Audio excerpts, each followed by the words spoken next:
Close your eyes and imagine a vast palace. Marble floors echo with quiet footsteps. Silk drapes sway in the breeze, and the scent of sandalwood lingers in the air. But tonight, you are not a servant or a guest. You are royalty, and in your royal hands lies a choice that could alter the fate of a kingdom. You see, for kings and queens, love was never simple. It wasn't merely about the racing of hearts or the glances stolen in torchlit gardens. It was about duty, bloodlines, borders, peace treaties signed in exchange for hands in marriage. It was about a future that stretched beyond the self toward an entire nation waiting to be secured. What happens when the heart longs for something the kingdom cannot afford? From the majestic palaces of Mughal India to the grand chateaux of Renaissance France, history remembers rulers not just for the lands they conquered, but for the choices they made in love. Sometimes, these two were at war, love and legacy, and only one could win. Imagine a young empress, barely 16, being told she must marry a distant prince she has never met. His portrait is handsome, yes, but his eyes are unfamiliar, his voice unknown, and yet, her "I do" will unite two warring empires and ensure decades of peace. But in her private chamber, her thoughts stray to someone else, a poet who recited verses in the courtyard. Someone who smiled not at her crown, but at her soul. Do you see the dilemma? Love was dangerous in royal circles because it carried no guarantees. It could not be negotiated. It could not be inherited. And it certainly couldn't be dictated by court advisors. So, rulers were trained to suppress it, to fold their hearts into the folds of their robes, to nod politely when names were suggested, when alliances were proposed, when weddings were arranged. Yet, not all obeyed. Some chose to follow the rhythm of their own hearts at a cost. Take Princess Margaret of England, whose love for a divorced man was deemed inappropriate, or Shah Jahan, who loved Mumtaz Mahal so deeply that when she died, he built the Taj Mahal in her memory, a symbol not of empire, but of eternal love. And yet, how many others chose power over passion? And did they sleep peacefully at night? To rule often meant to sacrifice, to surrender not just time and freedom, but sometimes the most tender parts of oneself. The ache of forbidden love wasn't always marked by drama or scandal. Sometimes it was quieter, a glance that lasted a second too long, a love letter burned before it was read, a name never spoken aloud again. It makes you wonder, what legacy is worth if it comes at the price of a heart silenced forever? And yet, even behind the walls of obligation, love found its way. In secret gardens, in moonlit corridors, in hushed poetry passed between lovers who could never claim each other publicly. Their love, though hidden, lived on in lullabies, in legends, in the longing that still lingers in our bones today. So, tonight, as the world quiets and your breath slows, ask yourself, if you wore the crown, would you risk it all for love? Would you rewrite your legacy with the ink of your own? Now, let's move on to the next chapter. The political marriage, love as a luxury. Breathe in deeply and allow yourself to float back into a time when the heart's desires were silenced beneath layers of gold-threaded silk and statecraft. In ancient courts, love was not the spark that ignited marriages. Instead, it was a luxury, a soft thing, too fragile to survive in the cold, hard hands of politics. In this world, marriage was a transaction, a handshake between kingdoms, a chess move on the great board of geopolitics. Picture a prince, young, educated, schooled in diplomacy, military affairs, and the art of appearing composed at all times. He has never known poverty, but he has also never known freedom. On his 16th birthday, he is told that his bride has been chosen. She is the daughter of a neighboring empire's ruler. Beautiful, yes, but her name comes wrapped in treaties, trade routes, and territorial bargains. He does not meet her until their wedding day. And she, no less royal, has spent her life preparing to be an asset. She knows the expectations. She knows the role. Bear airs, smile graciously, and never speak out of turn. In this marriage, there is no space for passion. There is strategy. There is purpose. There is power. And yet, there is also a soft, unspoken sadness, a wistful wondering of what it might have felt like to choose, rather than be chosen. This was the norm for centuries. In medieval Europe, marriages were arranged to prevent wars and forge alliances. A French princess might be sent to an English court to marry a man twice her age. In return, her father would gain access to ports or a military ally. In ancient China, noble daughters were gifted like precious jade to rival clans, hoping to seal peace with their wombs. And in India, Rajput princesses married Mughal emperors to avoid siege, their bodies becoming bridges between religions and dynasties. And what of love? It was not forbidden, but it was irrelevant. If it came after the wedding. And if it didn't, well, that was not the point. In some rare cases, affection bloomed, shared laughter over late-night conversations, or a gentle understanding built through years of coexistence. But more often, emotional distance remained. Husbands and wives lived in separate quarters, raised by different cultures, sometimes even speaking different languages. Love was not nurtured, it was hoped for, sometimes faked, often replaced by duty. And for those who dared to seek it elsewhere, there were risks. Adultery, especially for women, was seen not as a personal betrayal, but as a political crime. A queen in love with the wrong man could threaten the bloodline, cast doubt on heirs, and spark conspiracies. Men, though given more leeway, still had to tread carefully. Any scandal could be used as a weapon by rivals. In this climate, love was dangerous, and so many rulers locked it away. They learned to smile at banquets and nod at ceremonies, all while hiding the ache of loneliness behind bejeweled masks. Their private diaries, those that survived, tell of quiet despair, of longings buried beneath silk robes and golden crowns. But behind the politics, there were moments, a secret glance across the court, a hesitant hand touching another beneath the heavy tablecloth, a midnight poem hidden. Now, let's begin with the next chapter. Bloodlines and blue blood. The obsession with purity. In the shadowed halls of palaces, where mirrors were framed in gold and footsteps echoed on cold stone floors, a singular idea ruled over even love itself: the purity of blood. Not the kind measured in science, nor seen with the eyes, but the kind passed through whispers and records, through family crests and sacred oaths, through names that carried kingdoms. To be royal was not simply to govern or rule. It was to belong to a lineage so ancient, so uninterrupted, that your very existence was a continuation of history itself. Your blood was thought to be touched by the divine, the breath of gods, the blessing of fate passed down through anointed ancestors. They called it blue blood, a term not born from biology, but from symbolism. The paleness of noble skin, untouched by sun or labor, revealed veins beneath it that shimmered blue, a mark of leisure, of distinction, of elevation above the common. This color became a metaphor, a division, a wall, and that wall was guarded fiercely. Royal marriages weren't about romance. They were treaties in disguise, each union carefully selected to bind nations or deepen power, but most importantly, to maintain lineage. The royal matchmakers of old were not matchmakers of the heart. They were genealogists, scribes, and political strategists. They studied trees of descent like sacred maps. They weighed noble houses like currencies. A noble born of lesser blood, even one generation removed from royalty, could be rejected, dismissed, even disgraced. This obsession ran so deep that kings often married their nieces, queens their cousins.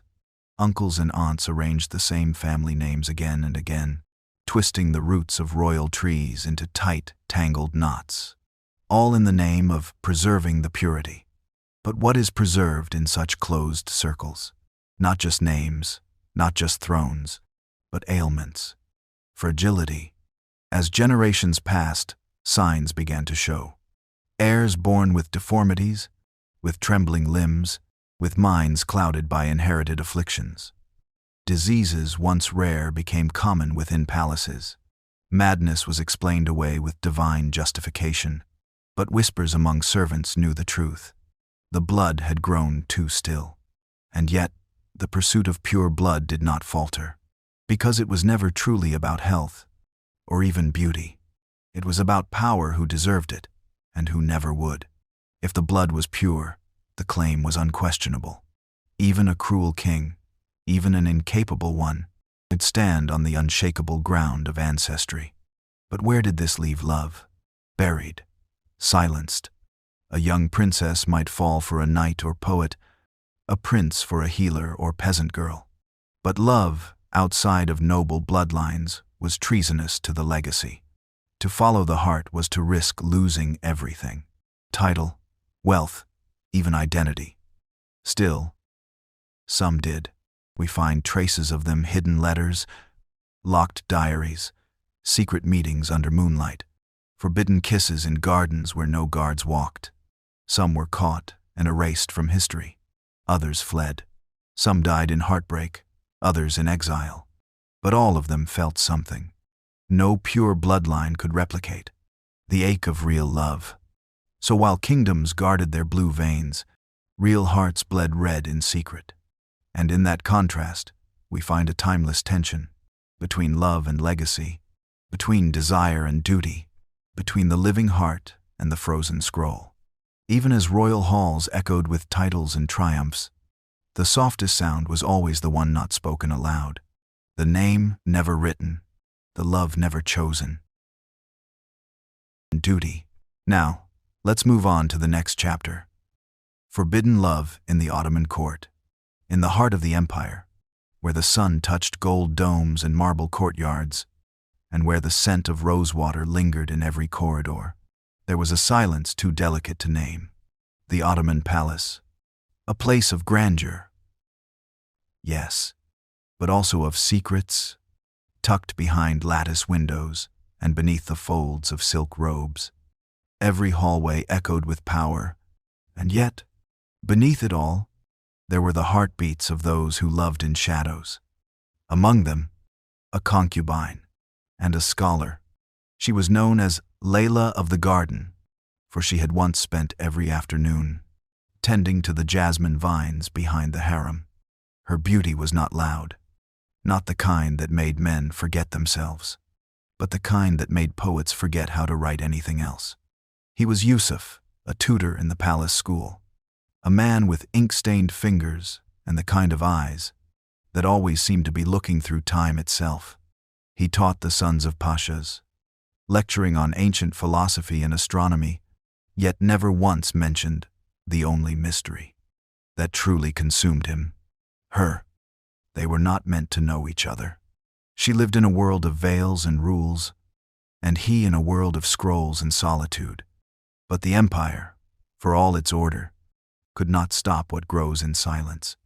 Their story began with a book. She found it one morning, abandoned on the steps of the fountain, leather-bound, weathered, its title nearly erased by time.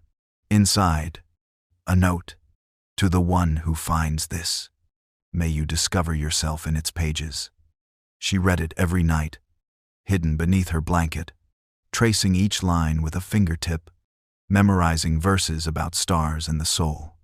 When she returned it a week later, he was waiting. No words passed between them, only a glance. And in that single glance, an entire future bloomed, that neither could dare speak aloud. So began a ritual. Books passed hand to hand, always with notes tucked inside. Never names, just thoughts, questions, wishes. Do you believe love can exist where freedom cannot? What is more dangerous, silence or the truth? If I were not who I am, and you not who you are, would you stay? It wasn't touch. It wasn't even voice. But it was everything. She began writing poems. He began folding them into books. And though they never met in private, they began to feel more known by one another than by anyone else they had ever encountered. Until one day, a poem went missing. It had fallen into the wrong hands. A jealous guard, a suspicious eunuch. History doesn't remember who, but it remembers what happened next. The court whispered. Punishments were discussed. The walls, once warm with secrets, turned cold with watchfulness. She was moved to another wing. He was reassigned to a distant post, teaching strategy to bored generals. Their books stopped appearing. Their notes dissolved into absence. And in time, their story should have disappeared altogether. But one thing remained, a small sculpture, a bird, carved from ivory, placed quietly in the garden where she once walked. No one knew where it had come from. No one touched it, except her. Every morning, she passed it with her fingers grazing its wings. And each evening, the bird would face a slightly different direction, as if it, too, had become a messenger between two broken hearts, still learning how to speak through silence. Years passed. The court changed. New sultans, new stories. But the bird remained. And beneath it, eventually, someone found a final note. If you still walk these gardens, know this. I would have given up every title, every book, every name I was ever called, for 1 hour beside you, with no fear and no walls.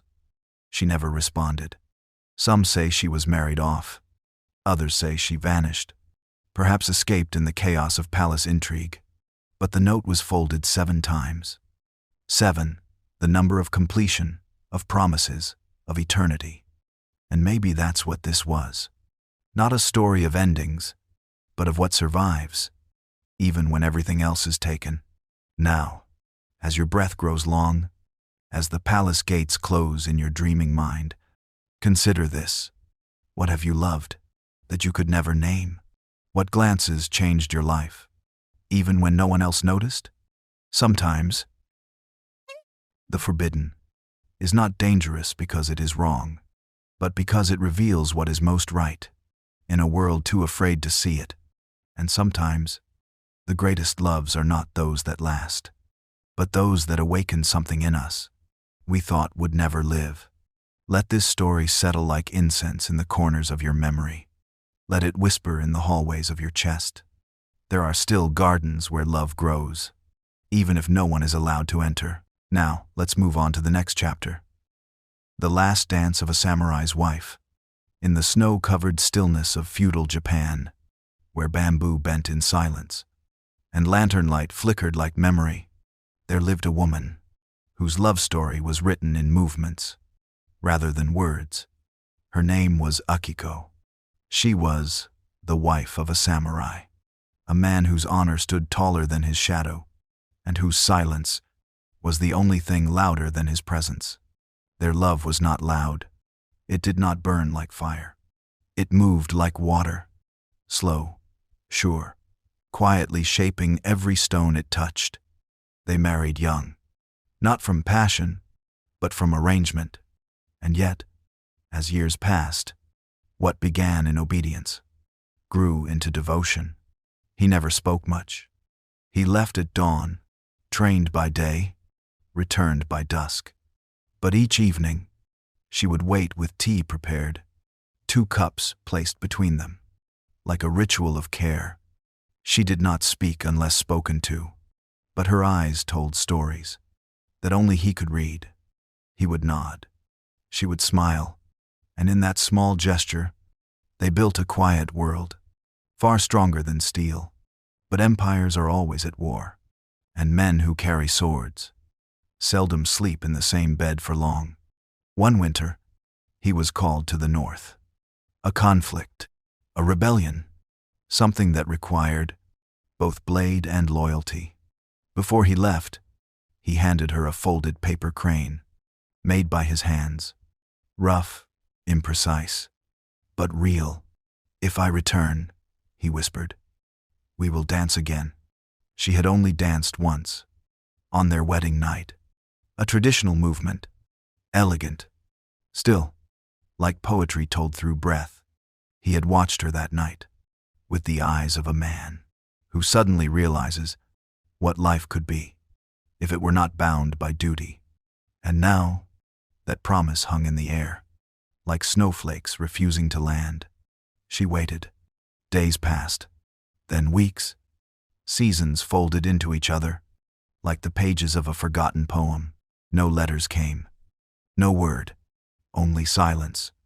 Still, every evening, she laid out 2 cups of tea. She spoke to no one of her fear. She wept only when the house slept, and by morning, her hands would once again be calm.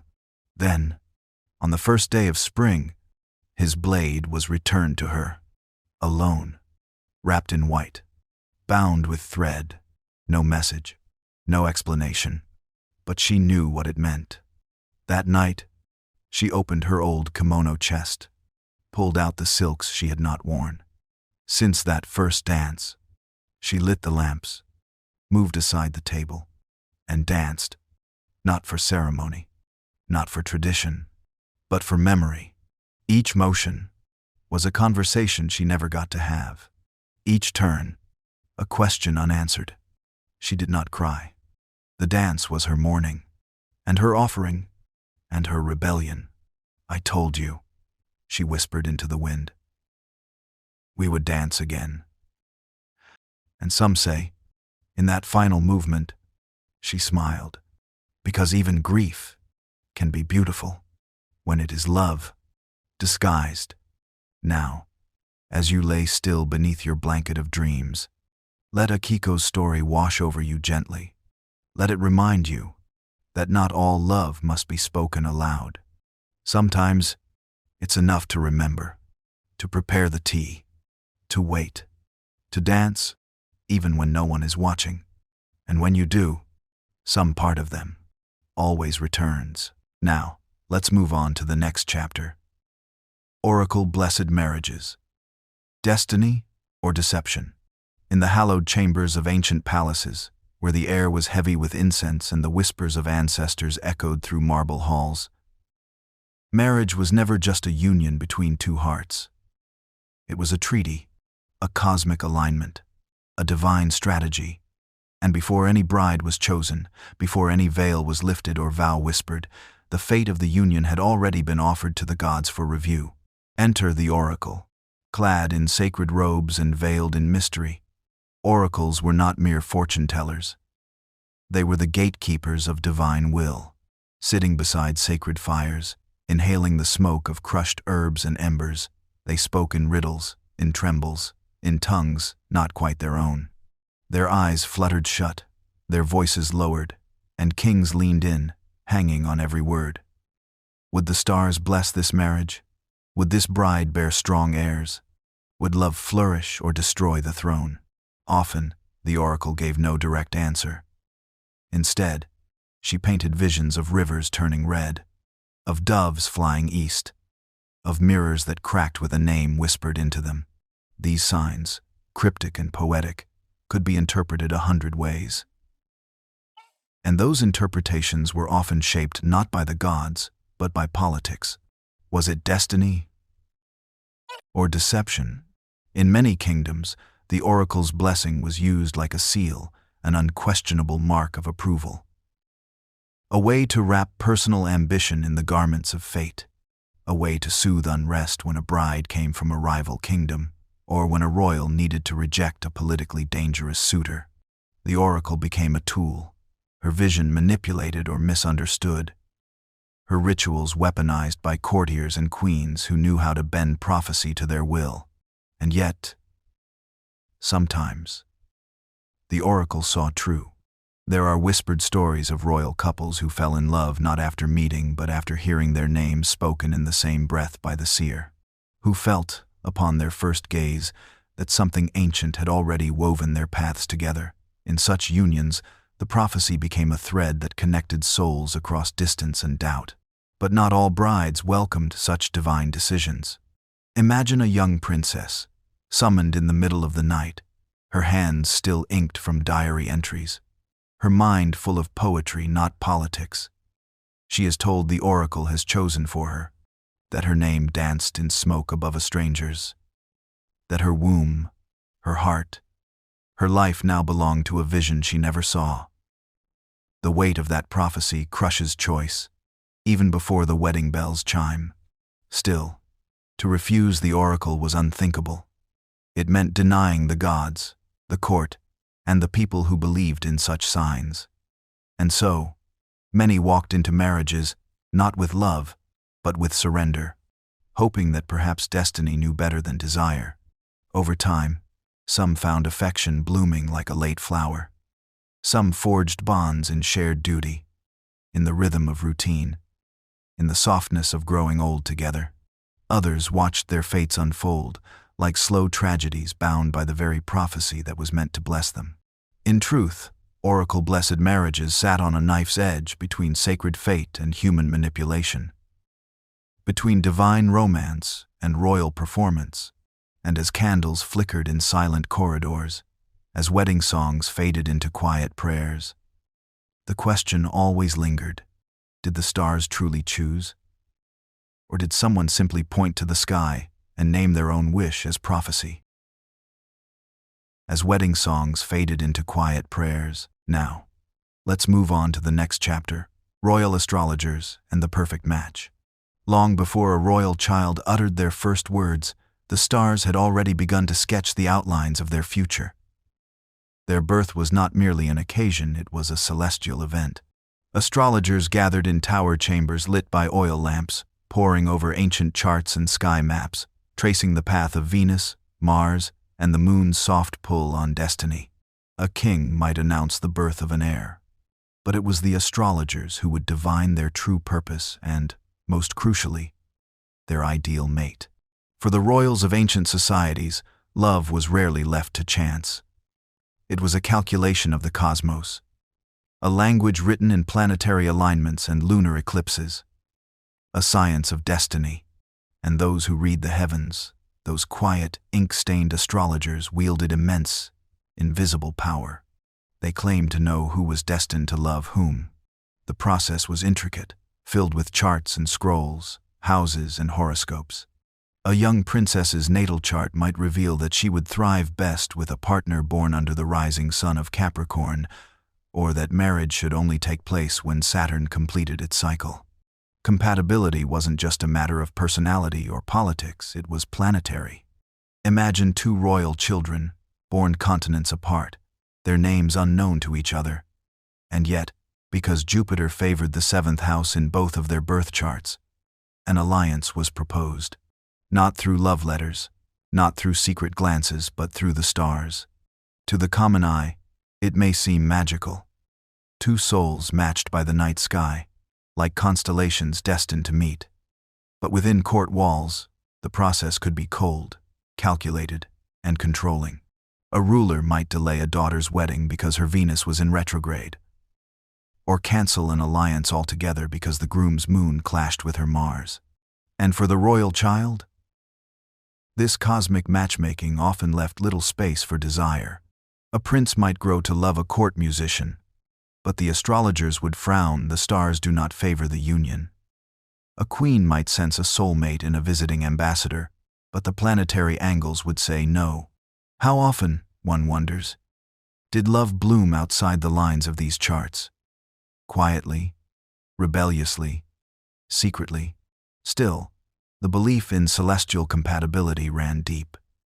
Even the most skeptical rulers hesitated to go against the guidance of their court astrologers. For to defy the stars was to invite misfortune, wars lost, thrones shaken, heirs stillborn. The heavens, it was believed, did not take kindly to being ignored. But sometimes, fate had a strange sense of humor. There are stories whispered through time of astrologers who misread the stars or perhaps read them too cleverly. Marriages based on ideal charts that ended in betrayal. Kings who married under the perfect alignment, only to fall out of love within months. Queens whose supposedly doomed matches defied the odds and turned into lifelong partnerships. Strong and strange and beautiful. Perhaps the stars don't always speak clearly. Perhaps they simply offer possibilities, not promises. And perhaps, just perhaps, love has its own gravity, pulling hearts together beyond what any chart can predict. In the quiet of royal chambers, parchment scrolls still rustled under candlelight. Astrologers continued to chart destinies, matching sun signs with moon signs, past lives with future legacies, and above them all, the stars looked on silent, ancient, impartial. Were they guides or mere witnesses? And did the perfect match truly exist? Or was it simply a reflection of our longing to believe that love, even in the world of kings and queens, was written somewhere beyond us? Partial. Were they guides or mere witnesses? And did the perfect match truly exist? Or was it simply a reflection of our longing to believe that love, even in the world of kings and queens? Now, let's move on to the next chapter. Love in the shadow of the Great Wall of China. They say the Great Wall was built to keep things out. Barbarians, invaders, wind. But walls, no matter how tall, can never keep love from seeping through the cracks. There, in the hush between bricks, between duty and desire, a different kind of love bloomed. Quiet, hidden, but no less powerful than the mountains that tried to keep it still. Let us go back to the Ming Dynasty. The empire is vast, the court ornate and precise, and near one long snaking curve of the wall, there lived a young soldier named Liang. He stood watch at the northern pass, where the winds howled and the stars came down close enough to touch. Liang had been conscripted at 16. He was trained to march, to endure, to become stone like the battlements he walked. But even stone, given enough time, learns how to listen to the rain. And one spring, the rain came in the form of May. She was not royalty, not a noble woman, just a tea merchant's daughter, with laughter like river bells, and eyes that dared to linger, a moment too long. She came once a week, to bring warm broth and letters from home, to the soldiers stationed there. Most ignored her. Liang did not. At first, it was only polite conversation. He asked her about the tea harvest. She asked him if he missed his mother. But soon, he began to wait for her visits, like the desert waits for rain. One day, she brought him a small woven pouch, filled with jasmine flowers. "For sleep," she said, "so you can dream of gentler things." That night, Liang didn't dream of battle or fire. He dreamt of a quiet courtyard, a bamboo garden, a home. Their meetings remained brief. A glance, a gift, a sentence that hinted at 1,000 unsaid things. They never touched. They never needed to. Because some loves are built not from heat, but from the slow accumulation of quiet, sacred trust. But even in the mountains, whispers travel fast. One captain saw too much. Or perhaps he simply saw what he himself had lost long ago. And so May was banned from entering the outpost. Liang was reassigned to a farther, colder section of the wall. No goodbye, just orders, just silence. He obeyed, because that is what soldiers do. But as he rode away, he felt something shift. Inside the armor he had worn for years. Not anger, not sorrow. Something softer, like a promise whispered into a wind that never forgets. Years passed. The wall stood. Empires rose and trembled, and the earth turned patiently beneath it all. Liang survived the wars. He returned home older, quieter, and in a quiet village, beside a tea field grown wild, he saw her, May, still pouring tea, still wearing the same jasmine scent. She looked up. He said nothing. She smiled. "I saved you some dreams," she said, and handed him another small pouch. No declarations, no confessions, just 2 lives, finally allowed to walk beside each other, because some loves wait, not with desperation, but with dignity. They do not demand, they endure. In the shadow of walls, meant to divide, they grow anyway, like jasmine, through stone. And now, as your breath slows and your thoughts drift soft into sleep's open palms, perhaps you too are carrying a memory like this, something that bloomed in silence, something that survived the coldest winters without needing to speak aloud. Now, let's move on to the next chapter, the language of royal wedding symbols. In the hush of a royal wedding, every gesture, every thread, every object carried meaning unspoken, yet deeply understood. These were not mere decorations or formalities. In ancient royal ceremonies, symbols spoke louder than words. They were the true language of union.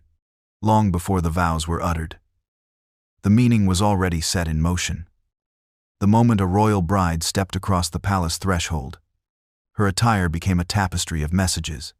Her veil, sometimes sheer, sometimes opaque, was more than fabric. It represented mystery, virtue, protection from the spirits, and the threshold between maidenhood and queenship. A gold-trimmed hem whispered of wealth, while a border of pomegranates might hint at fertility. Every jewel, every ornament carried the silent weight of expectation. And the groom? His garments, too, spoke volumes. Embroidered with family crests, sacred animals, or emblems of victory, his cloak announced lineage and power. A lion on the chest was not merely for fashion, it was a warning. This man carries the legacy of conquerors. A snake curled at the cuff might allude to wisdom or protection, or the family's patron deity. Even the paths they walked on were rich in symbolism. In some traditions, the couple walked upon carpets of crushed rose petals or saffron, a symbol of softness and prosperity that would guide their shared journey. In others, they stepped onto stones etched with ancient symbols, each footstep calling forth blessings from ancestors. Gifts exchanged during these weddings were rarely simple. An ivory comb gifted to a bride spoke of order and grace, while a pearl hairpin could signify loyalty and tears of joy. A sword handed from father to groom did not merely say, "Protect her," it declared, "Defend the crown." In ancient Persia, a bride might receive a mirror, meant to show her the purity of her soul, or a belt embroidered with sacred verses to ward off evil. Then there were the animals. Doves released into the sky were symbols of peace, yes, but also of shared freedom. Horses, gifted or led into the ceremony, represented movement and power. In Egypt, the presence of a cat was considered good fortune. In India, elephants adorned with jewels watched over the rituals, embodying strength, memory, and patience. But the most poignant symbols were often the smallest. A drop of honey, placed on the bride's tongue so her words would always be sweet. A wreath of olive leaves, so the union would be rooted in peace. A candle held between them not to light the space, but to show that together they could carry flame through darkness. In some courts, rings were not worn on fingers but tied onto wrists with silk cords, representing how fate itself had bound them. In others, blood might be drawn from both parties and mixed into wine or clay so that their essence would be forever joined. These symbols were often designed by scholars and priests, guided by astrologers and royal advisors. Each one deliberate, each one sacred. Nothing was accidental. For in royal unions, symbolism was survival. Because love was not always present, affection was not guaranteed, but symbols could suggest harmony, intention, and promise even when the heart trembled. They could forge a bridge between two strangers, between two dynasties, between two futures still unfolding. And for those watching, for the nobles, scribes, and servants, these symbols were a code to be deciphered. Was the golden sash a signal of alliance? Was the missing amulet an omen? Could the shape of a crown or the weight of a necklace foretell the fate of an empire? Even today, remnants of these rituals remain. We wear rings, we exchange garlands, we cut cakes and throw petals, but the language has faded. The meanings, once so vital, now often go unspoken. Now, let's move on to the next chapter. The Emperor's Favorite. They called her Mei Lian, plum blossom, because she bloomed in the cold. She was not born of silk or jade. Her hands once knew the weight of baskets, not bracelets. Her feet once moved freely through river mud, not palace stone. But fate, that strange and winding river, has its own compass, and hers carried her to the forbidden city. It began with a song. She was singing it beneath the cherry trees, at the temple of the moon goddess, a song her grandmother taught her. Low, haunting, ancient. The emperor was passing in secret. He had tired of sycophants and ceremonies, of gold. He had sought the temple not as ruler, but as a man seeking quiet. And in that quiet, he heard her voice. He didn't know her name. He didn't see her face. He only knew that in that song, someone remembered sorrow beautifully. Days passed. Weeks. He sent messengers, disguised as poets, monks, traders, asking, always, for the girl with the voice that carried longing like silk. Eventually, she was found. When Mei Lian was brought to the palace, she did not weep. She did not bow as deeply as the others expected. She looked up at the emperor, with eyes like twilight, and he smiled not as emperor, but as a man who had once been forgotten by his own joy. He asked her to sing again.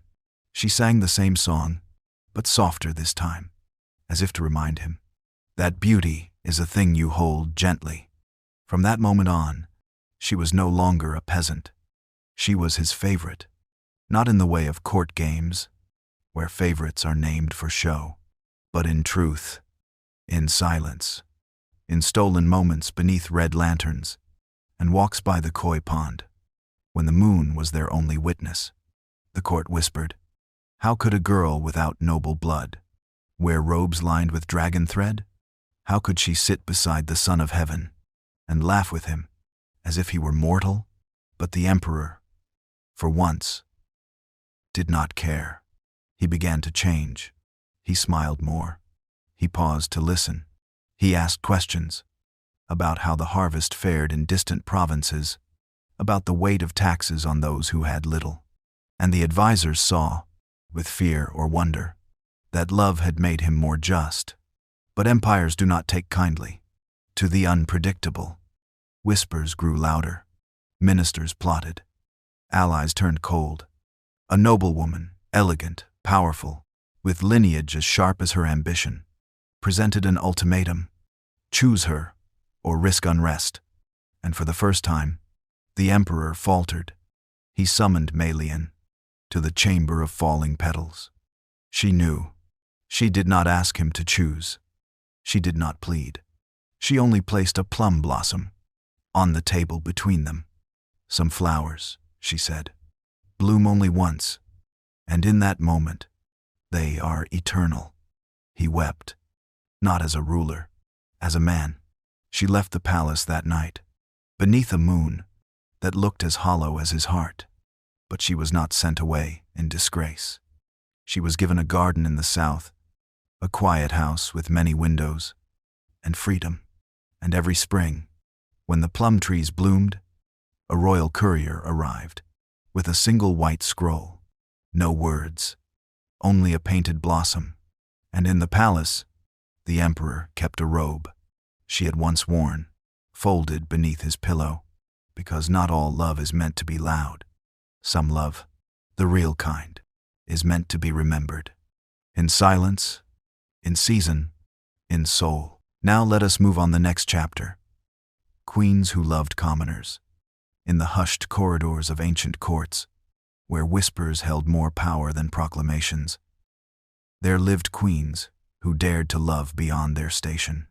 These were not the carefully selected consorts of emperors or pawns in dynastic chess. These were women crowned by blood or fate, who chose to follow the quiet thrum of their own hearts. They loved commoners, men without titles, without lands, without bloodlines deemed worthy. Men who tilled soil, composed poems in alleyways, or served as guards at the palace gates. Men who, by every law of nobility, were invisible, yet whose presence ignited storms in the hearts of queens. Their stories are scattered across civilizations, folded into myths, and buried beneath the stone of shame and secrecy. Because to love a commoner was not just a scandal. It was rebellion. It was war, waged not with swords, but with longing. One queen in the ancient sands of Mesopotamia fell for her calligrapher, a man whose fingers knew ink, not iron. She read the verses he copied and saw in them reflections of her own soul. Their affair was hidden in plain sight. A pause too long when she reviewed manuscripts, a slip of poetry meant only for her eyes. But when discovered, he was exiled, and her chambers were sealed for weeks. No records say what happened after. Only that she never married again. In feudal China, a dowager empress kept a garden servant close. He knew the names of flowers, and hers. He would kneel, not out of duty, but devotion. When her advisors found out, they demanded his execution. She refused.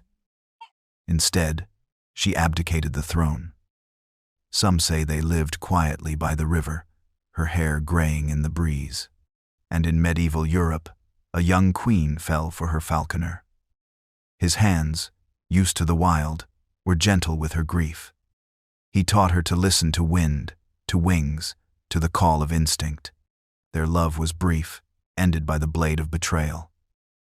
But she commissioned a tapestry of birds, and in its weave was a single red thread, his favorite sash hidden among feathers, watching over her for eternity. To love a commoner was to defy not just custom, but the gods themselves. In many kingdoms, queens were seen as divine vessels, symbols of fertility, legacy, and cosmic order. Their bodies were kingdoms, their choices, law. To entwine themselves with the blood of the earth was sacrilege, and yet they did. Not out of recklessness, but clarity. These queens did not love in foolishness. They loved in defiance of loneliness, of duty, of cages made of gold. Sometimes their love survived, wrapped in layers of secrecy. Children born of such unions were hidden or passed off as gifts from the stars. Other times, the love ended in tragedy, poisoned cups, midnight escapes, or mysterious illnesses. But always, their stories survived. In lullabies hummed by nursemaids, in graffiti on palace stones, in legends told under breath by those who dared believe in love over law. Because the heart of a queen, though encased in duty, beats no differently than yours. It yearns, it aches, and sometimes it chooses the impossible. So when you now, let's move on to the next chapter. The librarian who fell in love with a ghost. In the heart of a forgotten city, where ivy crept across brick and silence held hands with memory, there stood an old library. It had no name on its door, no neon signs, no hours of operation.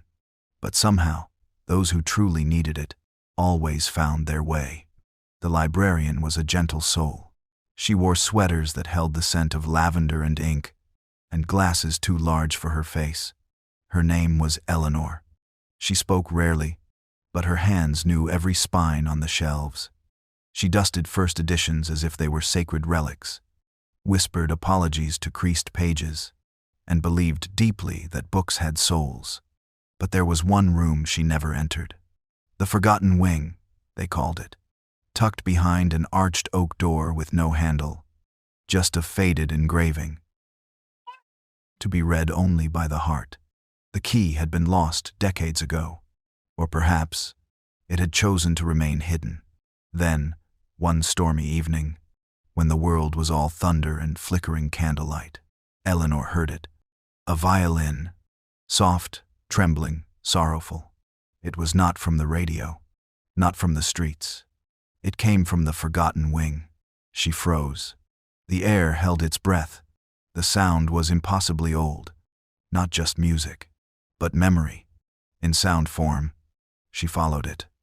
and when she placed her hand on the smooth wood of the sealed door, the lock gave way, with a sigh, like someone exhaling after years of waiting. Inside, moonlight filtered through stained glass windows, casting stories in color across the floor. Books lined the walls, but their titles shimmered and changed when you weren't looking directly at them. At the far end, beneath a grand vaulted ceiling, sat a man at a piano that played no sound, and yet the music lingered. He was dressed in a velvet coat, as if pulled from the 19th century. Hair tousled, eyes distant, like someone who had known too many goodbyes. Eleanor didn't speak. She simply stepped closer, drawn by something deeper than curiosity, deeper even than longing.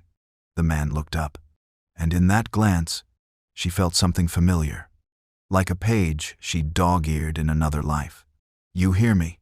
he said, voice barely more than air. She nodded. "No one's heard me in a very long time." He told her his name was Adrian, a poet, once, a composer. He had lived in this city when it was alive with lanterns and horse carriages. He had played in this very room when it hosted salons filled with laughter and cigars and sorrow. But his love, a woman named Lila, had died young, and he, unable to leave the melody of her behind, lingered too long in this place, until time forgot him.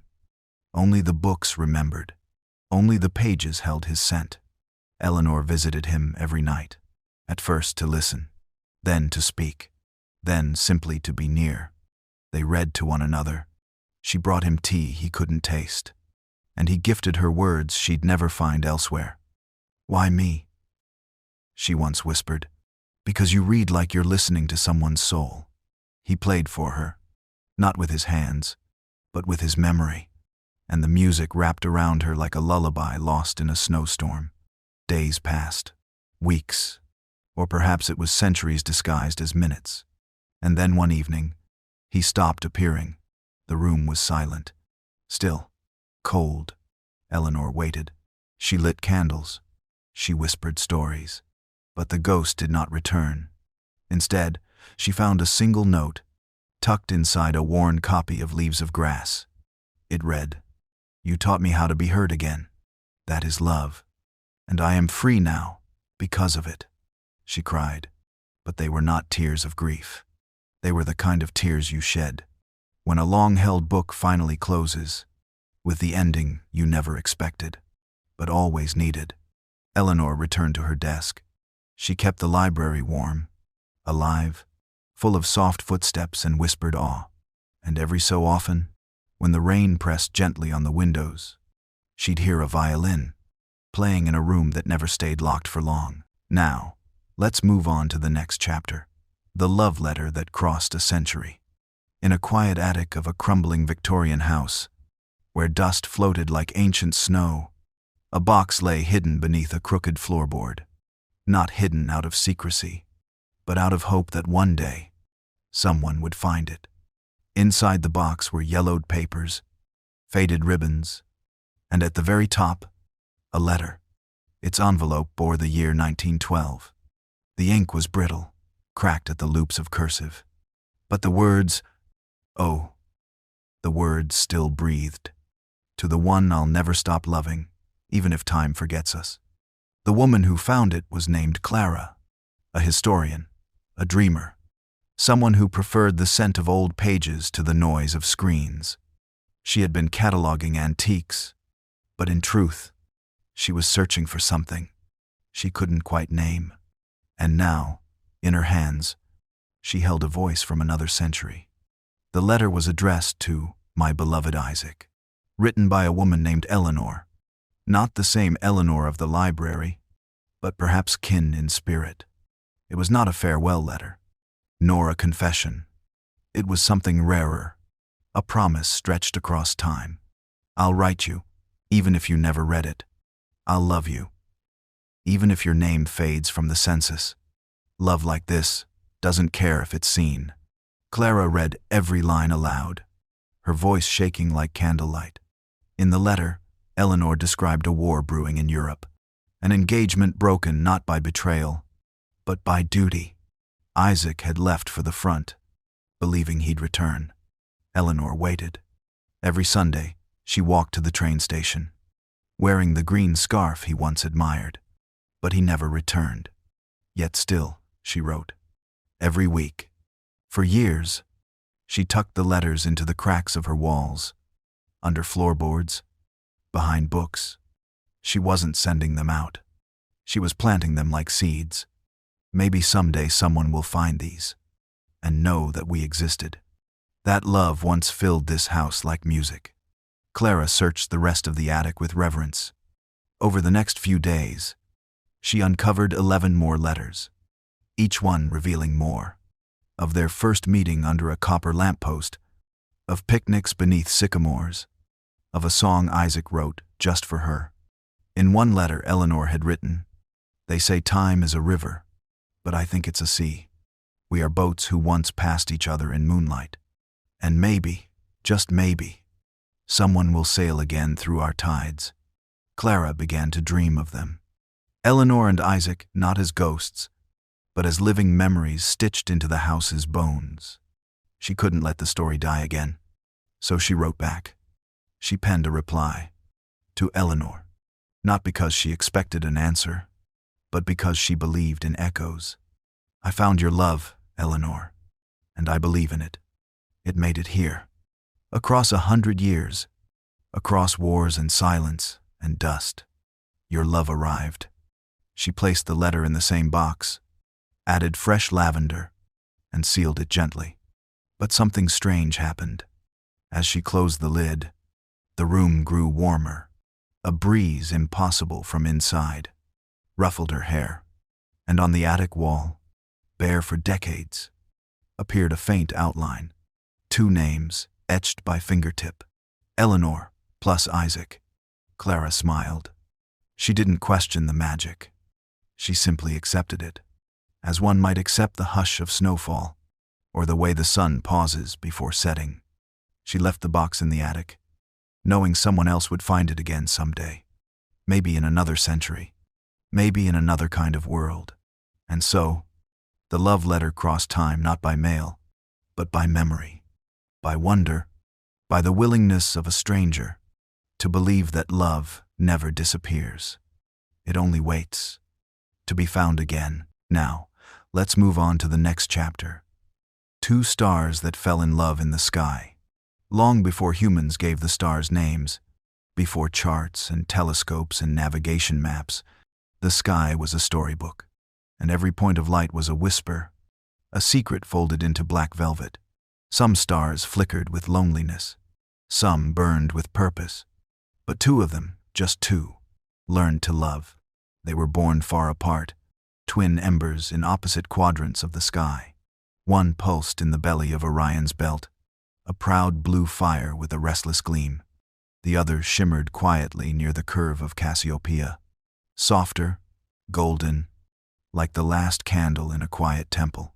They did not speak in words. Stars do not need language. They speak in gravity, in light curves, in pulses that reach across the cosmos. For 1,000 years, they simply noticed each other, and that noticing grew into something like affection, the kind that stirs in silence, slow and aching. When comets passed, they whispered hello. When eclipses darkened the space between them, they waited with patience only ancient things can know. The universe, in its immensity, rarely allows love stories to bloom uninterrupted. But this was different. Over centuries, the 2 stars began to drift, ever so slightly, toward one another. Astronomers on Earth would later name this movement a binary star migration. But that's just the science. The truth was, they were falling, not in the sense of crashing, but in the sacred sense of surrender.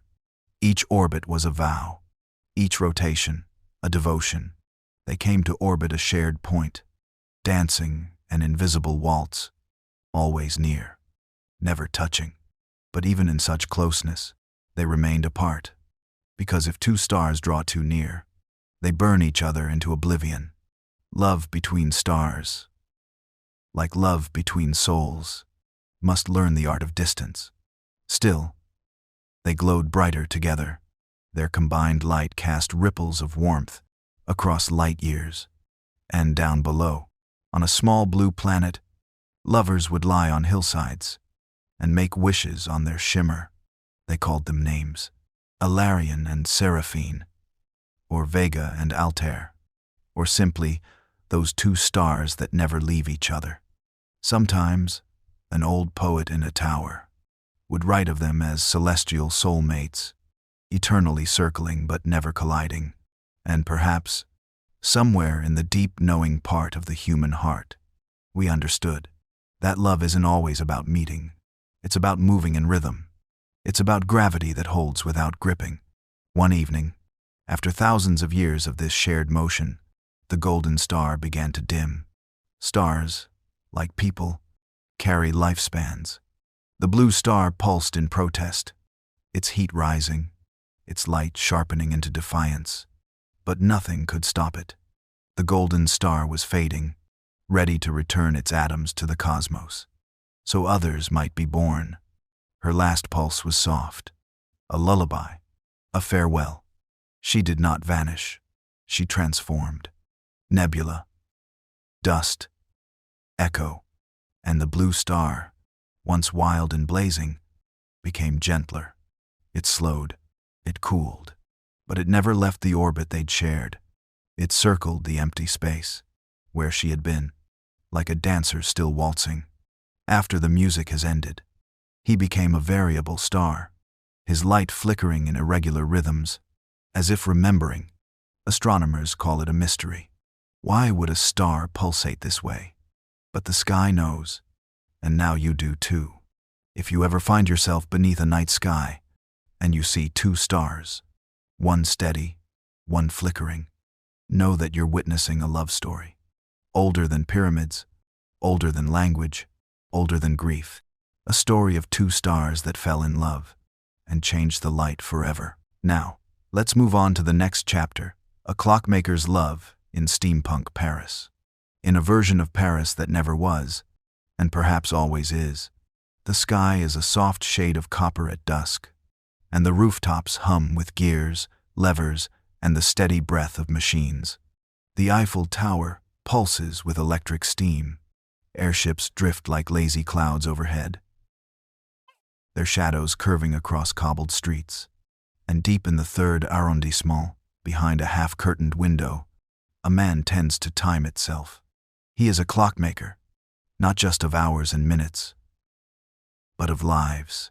He repairs watches that have lost their memories, timepieces that still tick but have forgotten why. His hands are calloused from winding springs, his eyes softened from watching too many sunsets alone. But he remembers her. She came in one rainy afternoon, the scent of lavender and oil in her wake, carrying a music box that no longer sang. Her name was Evienne, and her voice, it sounded like it had once been laughter, softened by sadness. She said the box had belonged to her mother, a gift passed down, now silent. Could he fix it? He took it gently, like something sacred, promised nothing, promised everything. For days he worked on the tiny machine, studying its delicate teeth, its rusted song wheel, the whisper of its lost tune.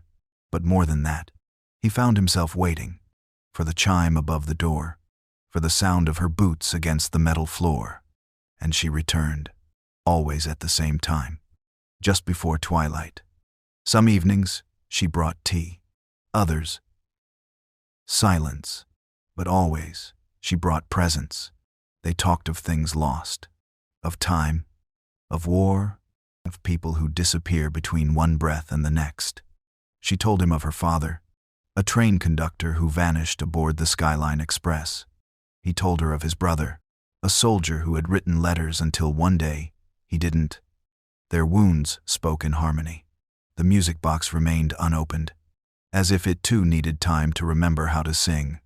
Then, one evening, under the golden hush of gaslight, he offered her something small, a watch he'd built from scratch. On the back, etched in fine brass, were the words, Time moves forward, but some hearts stay behind. She smiled with the sadness of someone who knows exactly what that means. She took the watch. She kissed his cheek, and for a moment, the city's clocks paused. Not stopped, not broken, just paused, as if time itself wanted to linger in that moment. That night, the music box finally worked, not because he'd fixed it, but because she had whispered something to it before leaving. He never asked what. Some songs are not meant to be explained. But the melody, oh, the melody. It was the lullaby of steam whistles in moonlight, of late-night laughter in cafe windows, of two souls who had found each other, not in the peak of youth, but in the soft hours of after. She came for weeks after that, until one day, she didn't. No letter, no goodbye. Only the watch remained on the counter, ticking faithfully. Inside the casing, a new engraving had appeared, perhaps scratched by a different hand, perhaps etched by magic. It read, "I will meet you again, when the gears align." And so he waited. Every morning, he polished the counter. Every evening, he tuned the music box. The world outside shifted. Airships gave way to satellites. Steam gave way to silence. But inside the little shop in Paris, time kept turning, the way love does. Quietly, stubbornly, beautifully. He never saw her again. But sometimes, when dusk paints the sky copper, the door chime rings on its own, and the music box plays a note too many. And in that moment, he smiles, because time, as he once told her, moves forward. But some hearts, the best ones, stay behind, to wait for love. Now, let's move on to the next chapter. The painter who waited by the sea. There is a village at the very end of the coastline, so far from cities that even the stars seem louder than traffic, and the sea is not a visitor, but a neighbor, a lullaby, a witness. Here, in a little white house with blue shutters peeling from sea wind, a painter lived alone. His name was Elian, and every day, for 27 years, he set his easel on the cliffs above the ocean and painted the horizon. Not ships, not sunsets, not waves crashing in their theatrical fury, only the horizon, that thin line where sky kisses sea, always out of reach, always the same, and always different. People in the village whispered about him. Some said he'd once been famous, a prodigy in the Paris galleries, until one stormy summer turned his canvas inward. Others said he had fallen in love with a woman from the sea, a siren perhaps, or simply someone whose heart beat to the rhythm of tides. But only Elian knew the truth. He had met her on that very cliff, on a July afternoon when the sky wore gold, and the ocean curled with light. She had been sketching, not landscapes, but people, faces that seemed pulled from dreams. They shared silence for a long time, then laughter, then weeks that felt like wind chimes strung across time. Her name was Maria. Her eyes held storms and lullabies at once. They spoke of art and how sometimes you don't choose what to paint. It chooses you. They spoke of childhood, of mothers who sang to the moon, of colors that only lovers can see. And just as quickly as she arrived, she left. She said only, "I'll return when the sea allows me to." And he believed her. Because sometimes, love comes not as a vow, but as a feeling too heavy for logic. So, Elian waited, and he painted. Every morning, he mixed blues and grays and rose golds, capturing the exact shade of the horizon. From that day she left. Every evening, he would write her a letter. Most began with, "Today, the sky looked a little like you." The villagers would bring him warm bread and news of festivals. But he never left the cliffs. Not really. He sold a few paintings to tourists. They called his work minimalist, not knowing it was devotion distilled into brushstrokes. Then, 27 years since she disappeared, a storm rolled in. the kind that gnashes at shorelines and shudders, the kind that sweeps stories off rooftops. But Elian didn't run. He stood at his easel, brush in hand, as if waiting for the sea to give back what it had taken. The next morning, the storm had gone. The village emerged, blinking and bruised.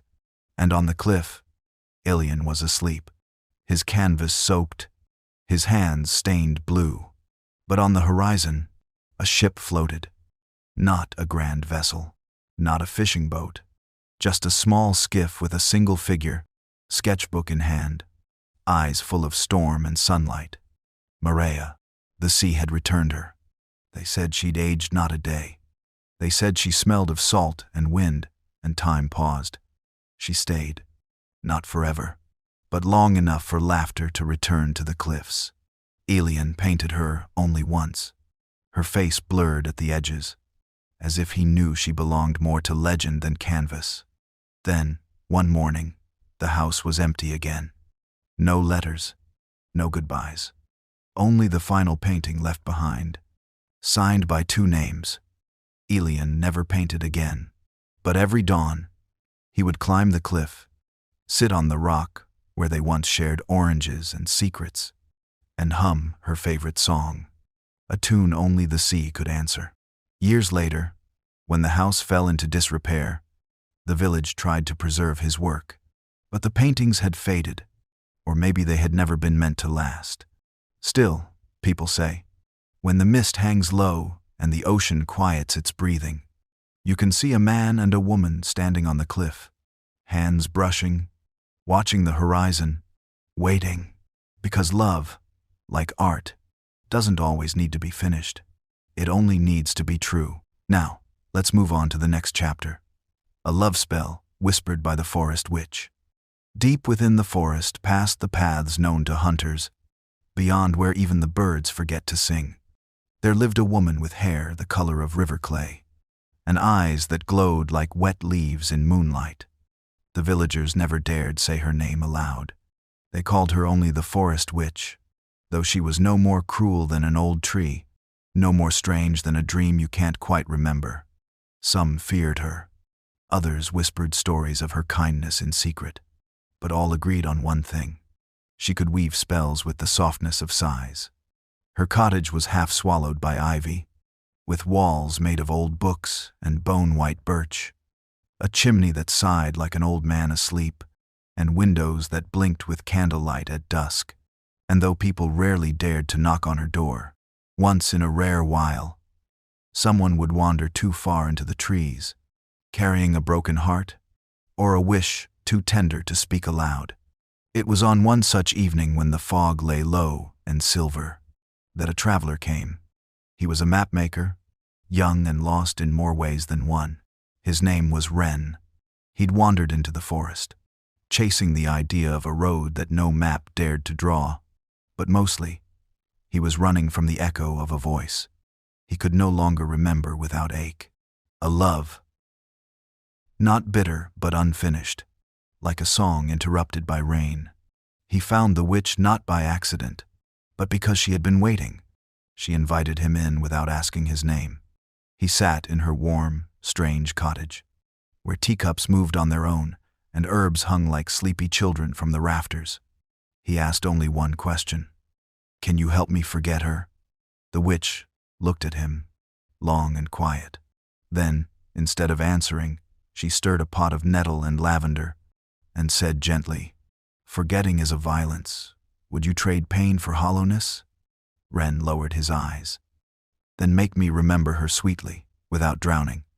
The witch smiled. "That I can do. But you must offer me something true." He searched his pockets, gold coins, broken compass, a button from his childhood coat. She shook her head. "Not from your pockets, from your heart."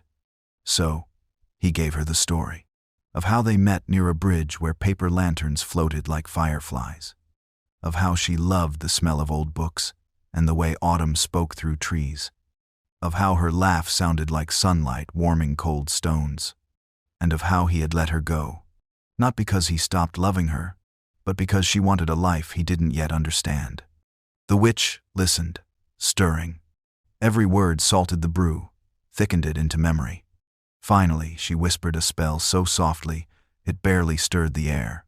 May love no longer ache like glass beneath the skin. May the memory rest, like leaves upon still water.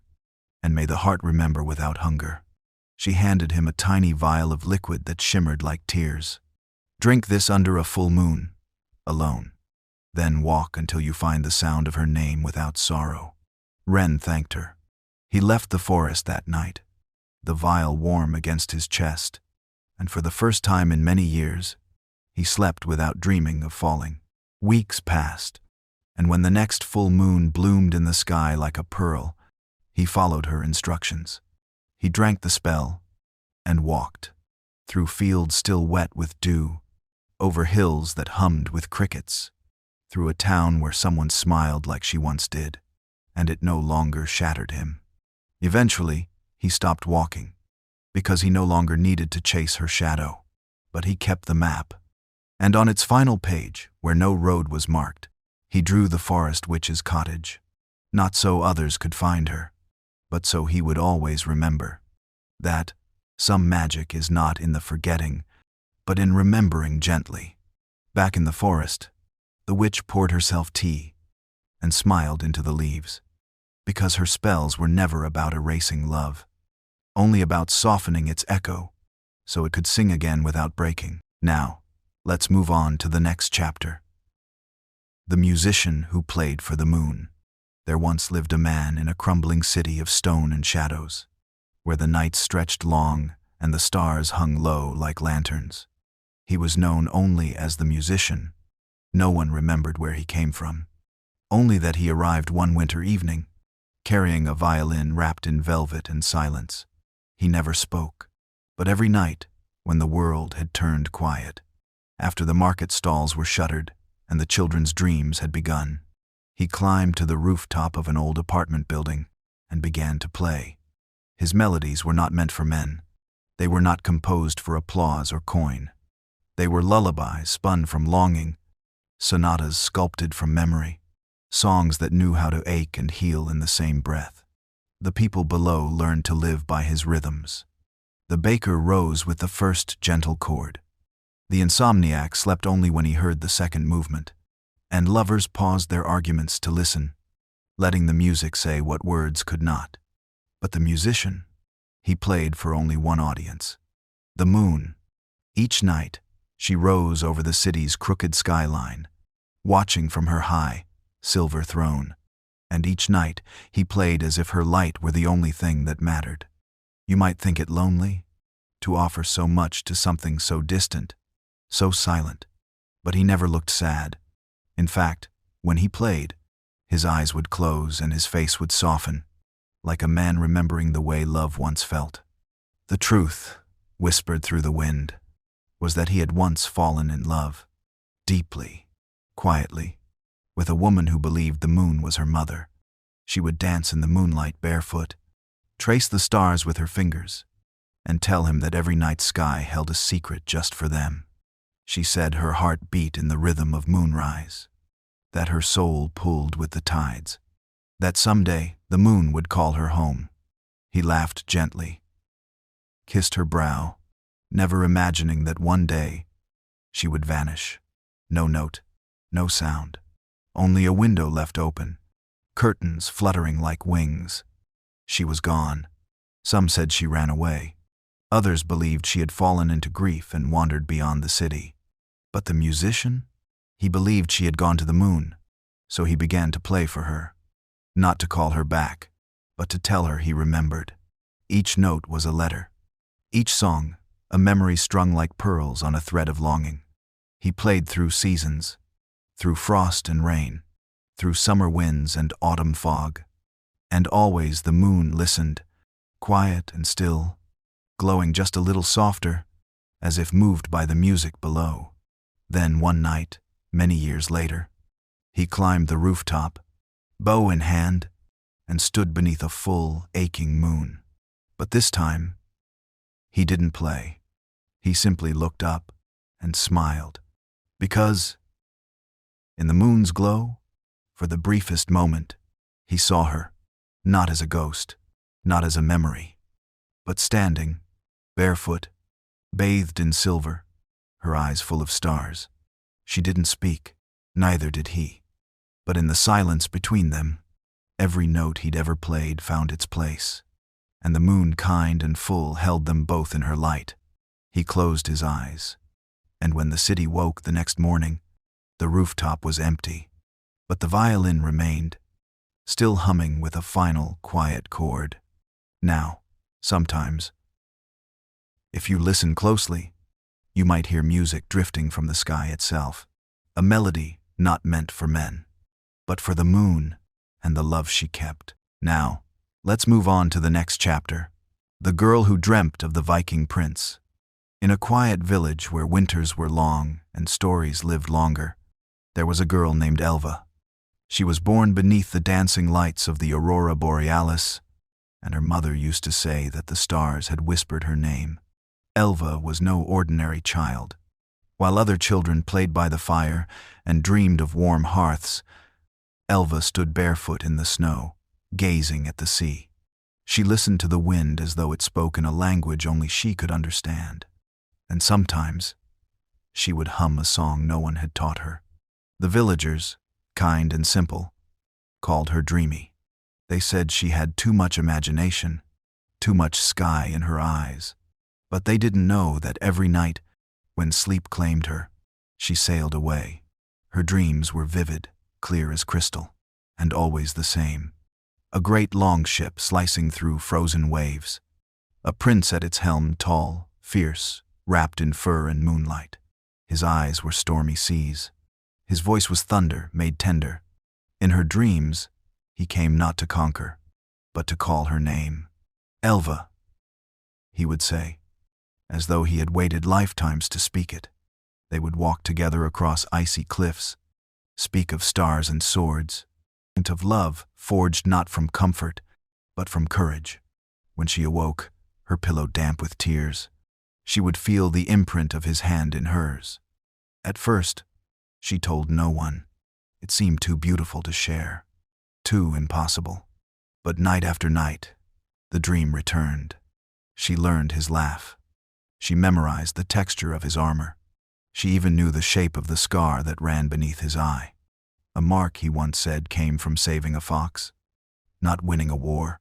It was more than fantasy. It became her second life, one that felt as real, as needed, as the breath in her chest. As years passed, the dream never faded. But the village began to look at her differently. She never married, never stayed too long in one place. They said she was waiting for someone who didn't exist. Elva only smiled, because she knew something they didn't. One winter's night, under a sky heavy with snow, she climbed the cliffs where sea met sky. She whispered his name, just once, and the wind answered, not with words, but with the distant sound of oars cutting through waves, banks of sails billowing with the breath of ancient gods. She closed her eyes, and in the soft dark behind her lids, he was there again, the Viking prince, her dream's constant shore. But this time, he reached for her, and she felt it, not just in sleep, not just in longing, but in the marrow of her being. That night, she vanished. Some say she wandered into the forest and never returned. Others believe she fell into the sea. But on cold nights, when the auroras dance across the sky like silk, if you listen closely, you can hear her laughter carried on the wind. And if you dream deeply enough, you might just see a longship at the edge of your mind, and a prince reaching out his hand. Because love, when born of soul and snow and starlight, has no borders, only tides. Now, let's move on to the next chapter. The gentle knight who loved a healer. In a kingdom long forgotten by history books but remembered by hearts, there was a knight who did not shout. He did not roar upon his steed or boast of battle scars. His sword was sharp, yes, but his eyes were softer than spring rain. They called him Sir Alden. But behind closed doors and blooming hedgerows, they simply called him the Gentle One. Alden lived on the edge of the kingdom, Not in a castle, but in a modest cottage with ivy climbing its stones. His horse, Tamsin, grazed nearby, and birds often perched on his shoulder as though he were one of them. He preferred the forest's quiet over courtly noise. He'd once said that the only war worth fighting was the one within, and that peace was the most courageous thing a man could choose. But every peaceful life has a ripple, and for Alden, that ripple had a name, Mira. She was the healer in the village below, with hands that smelled of lavender and earth, and eyes that looked into wounds and saw both pain and story. She was not royalty. She owned no land. But when she entered a room, the candles flickered a little taller. Alden had met her after returning from a distant skirmish. Not for glory, only duty. He came back with a broken rib, a shallow gash, and a mind that flinched at shadows. Mira had stitched the wound, and then she'd said nothing. She didn't ask for tales. She didn't praise or pity. Instead, she gave him tea, Saturday beside him in silence, and handed him a sprig of thyme, saying only, "For memory," to heal gently. He returned the next day with wildflowers. The day after, with a carved wooden bird. They never called it courtship. There were no grand declarations, no sweeping sonnets beneath moonlight, only the quiet rituals of knowing. She would hum while she crushed herbs. He would light her candles when storms rolled in. She never asked him about battles. He never asked her why her eyes sometimes welled up when the wind whispered certain songs. Their love was made not in fire, but in the soft warmth that follows rain. Over the years, Alden never stopped being a knight, but he chose his quests carefully. No longer for kings, but for causes. He once rode 3 days to deliver medicine to a sick child in a distant glen. Another time, he built a bridge where there was none, so that no one would need to risk the river again. Always, he returned to Mira. They never married in the formal sense, but each morning, they greeted the day hand in hand. And each night, he'd whisper a blessing against her hairline. "For all you've healed that I never knew was broken." When time began to fold softly into age, they slowed. She began to forget certain names, certain dates, but never his face, never the sound of his voice calling her beloved. And when she finally slipped into the deepest sleep, Alden planted a garden where her apothecary once stood. He tended it with the care of a soldier guarding sacred ground. Lavender, thyme, chamomile, and a single oak tree under which he would sit, eyes closed, remembering not the battles, but the stillness she had gifted him. In a world obsessed with power and pageantry, he had found the rarest of honors: to love and be loved by someone who healed not just wounds, but the soul behind them. So if ever you find yourself walking through an ancient glade, and you see a knight tending to flowers instead of fighting dragons, offer him your quiet. He'll offer you a story, one about a healer, and a love strong enough to mend a heart wearing armor. Now, let's move on to the next chapter. Falling in love in an old bookshop.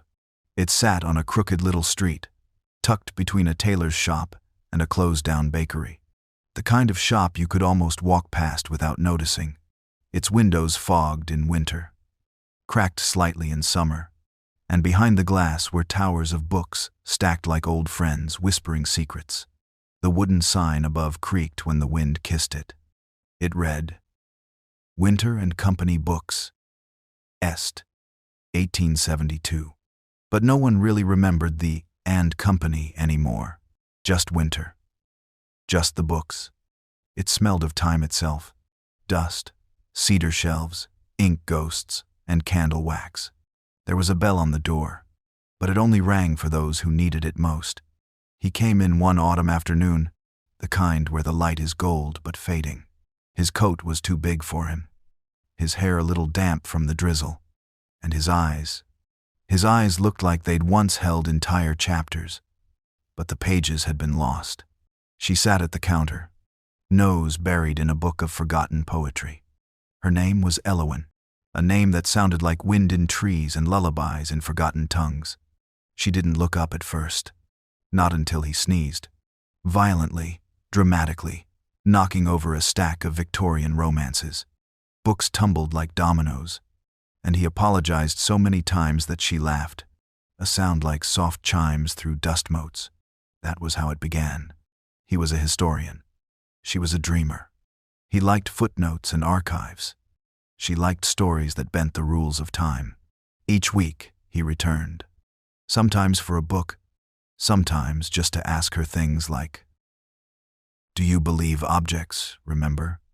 Or, "Can a person live more than one lifetime through literature?"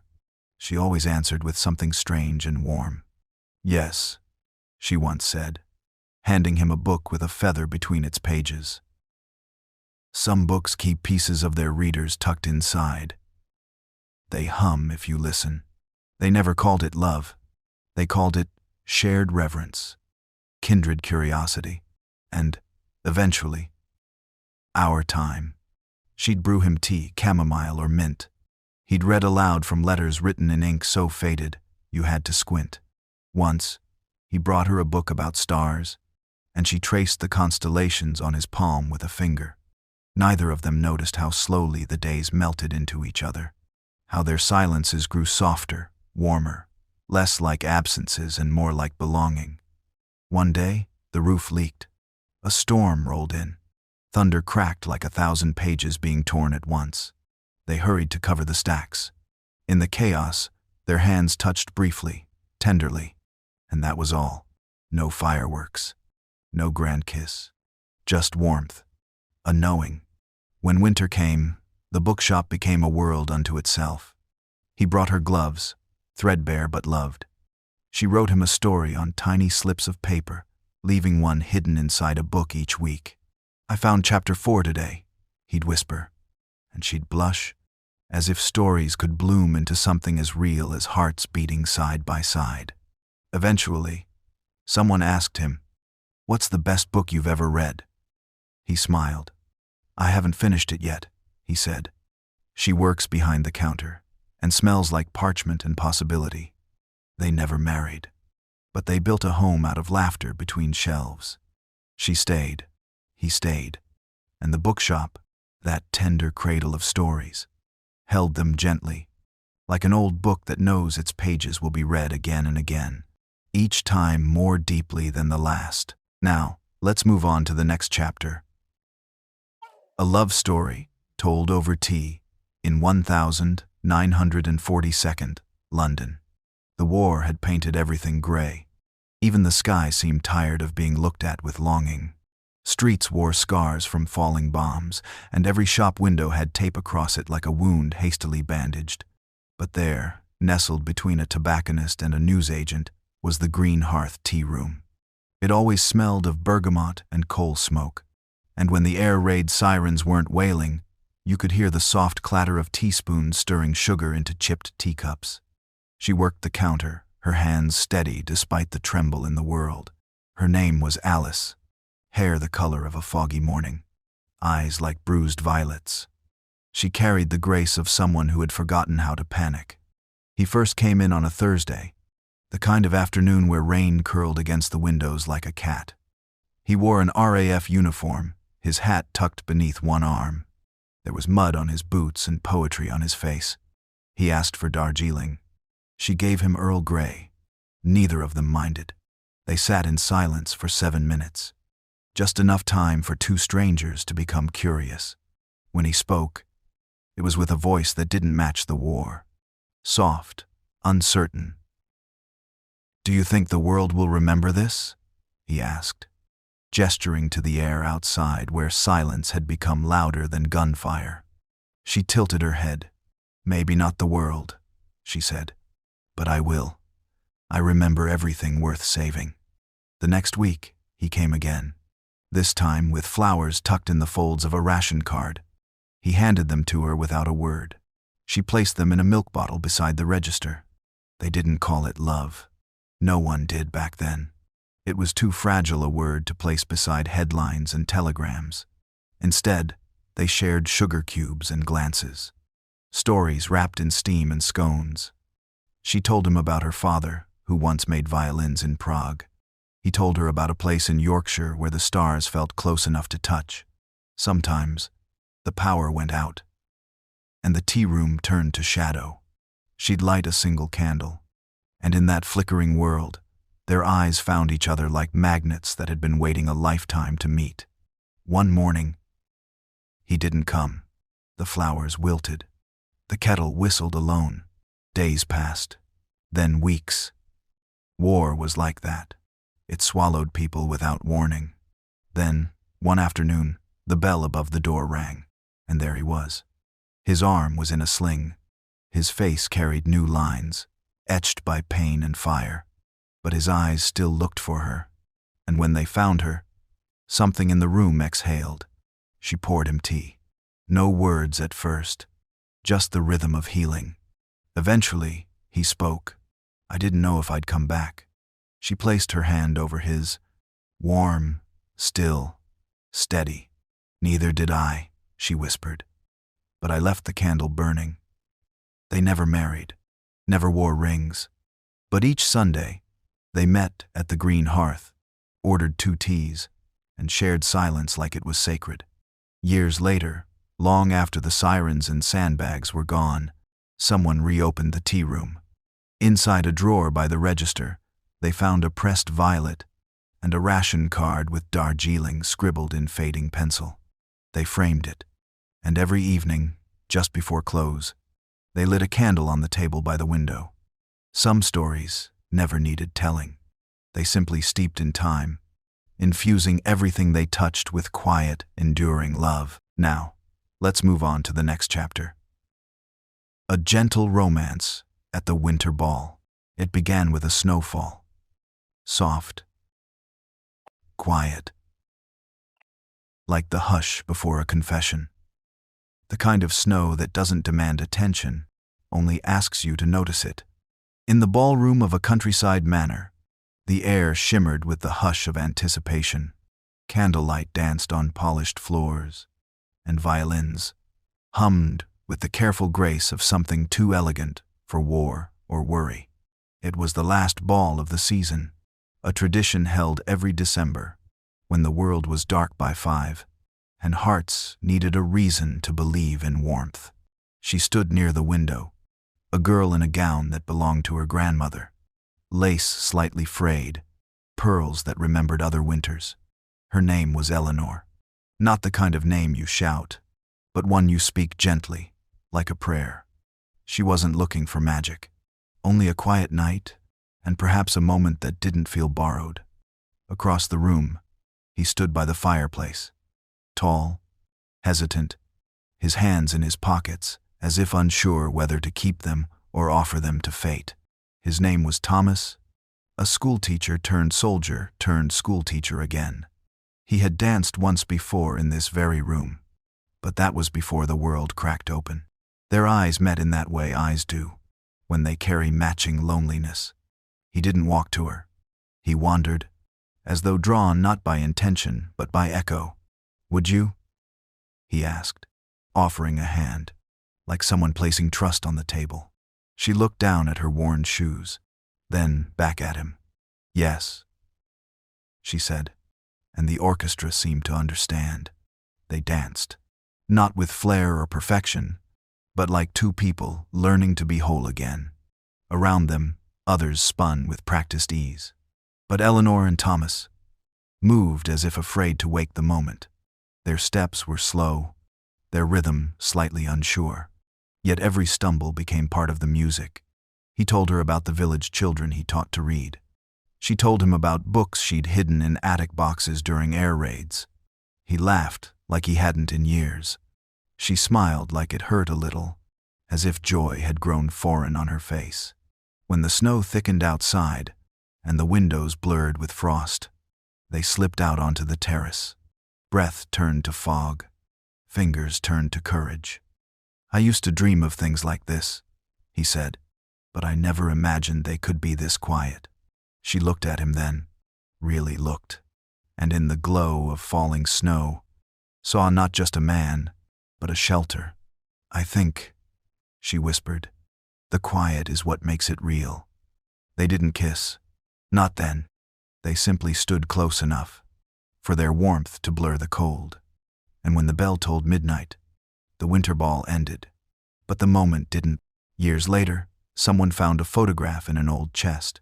Two people on a snowy terrace. No names written, no date, just smiles that suggested they once stood still while the world kept spinning. Now, let's move on to the next chapter.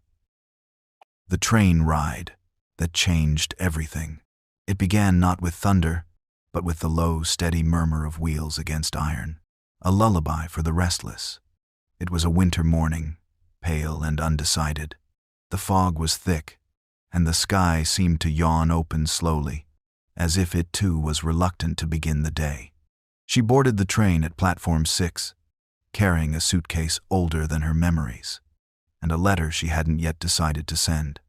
Her name was Clara, a name like a candle, quiet, glowing, easy to miss unless you were looking for warmth. She took her seat by the window, wrapped in a coat too large for her frame, with pockets full of silence.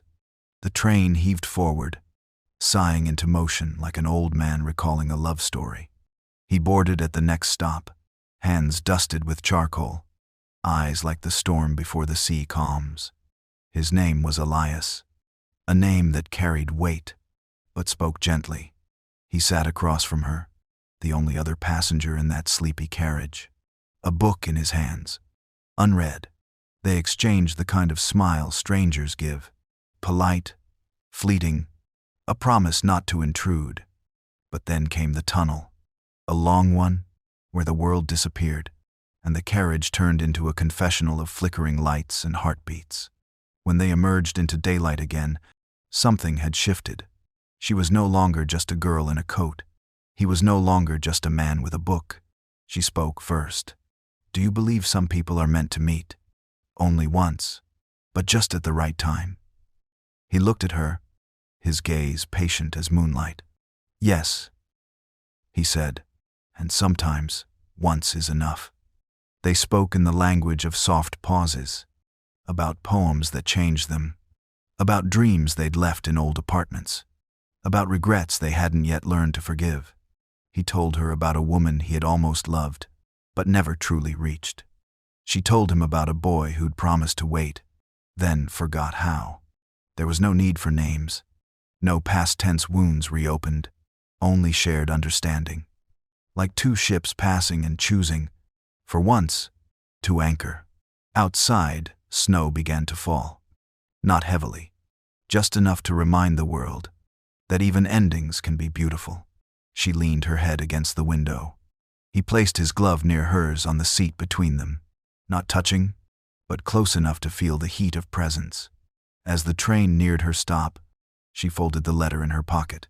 "I think I don't need to send it anymore," she whispered.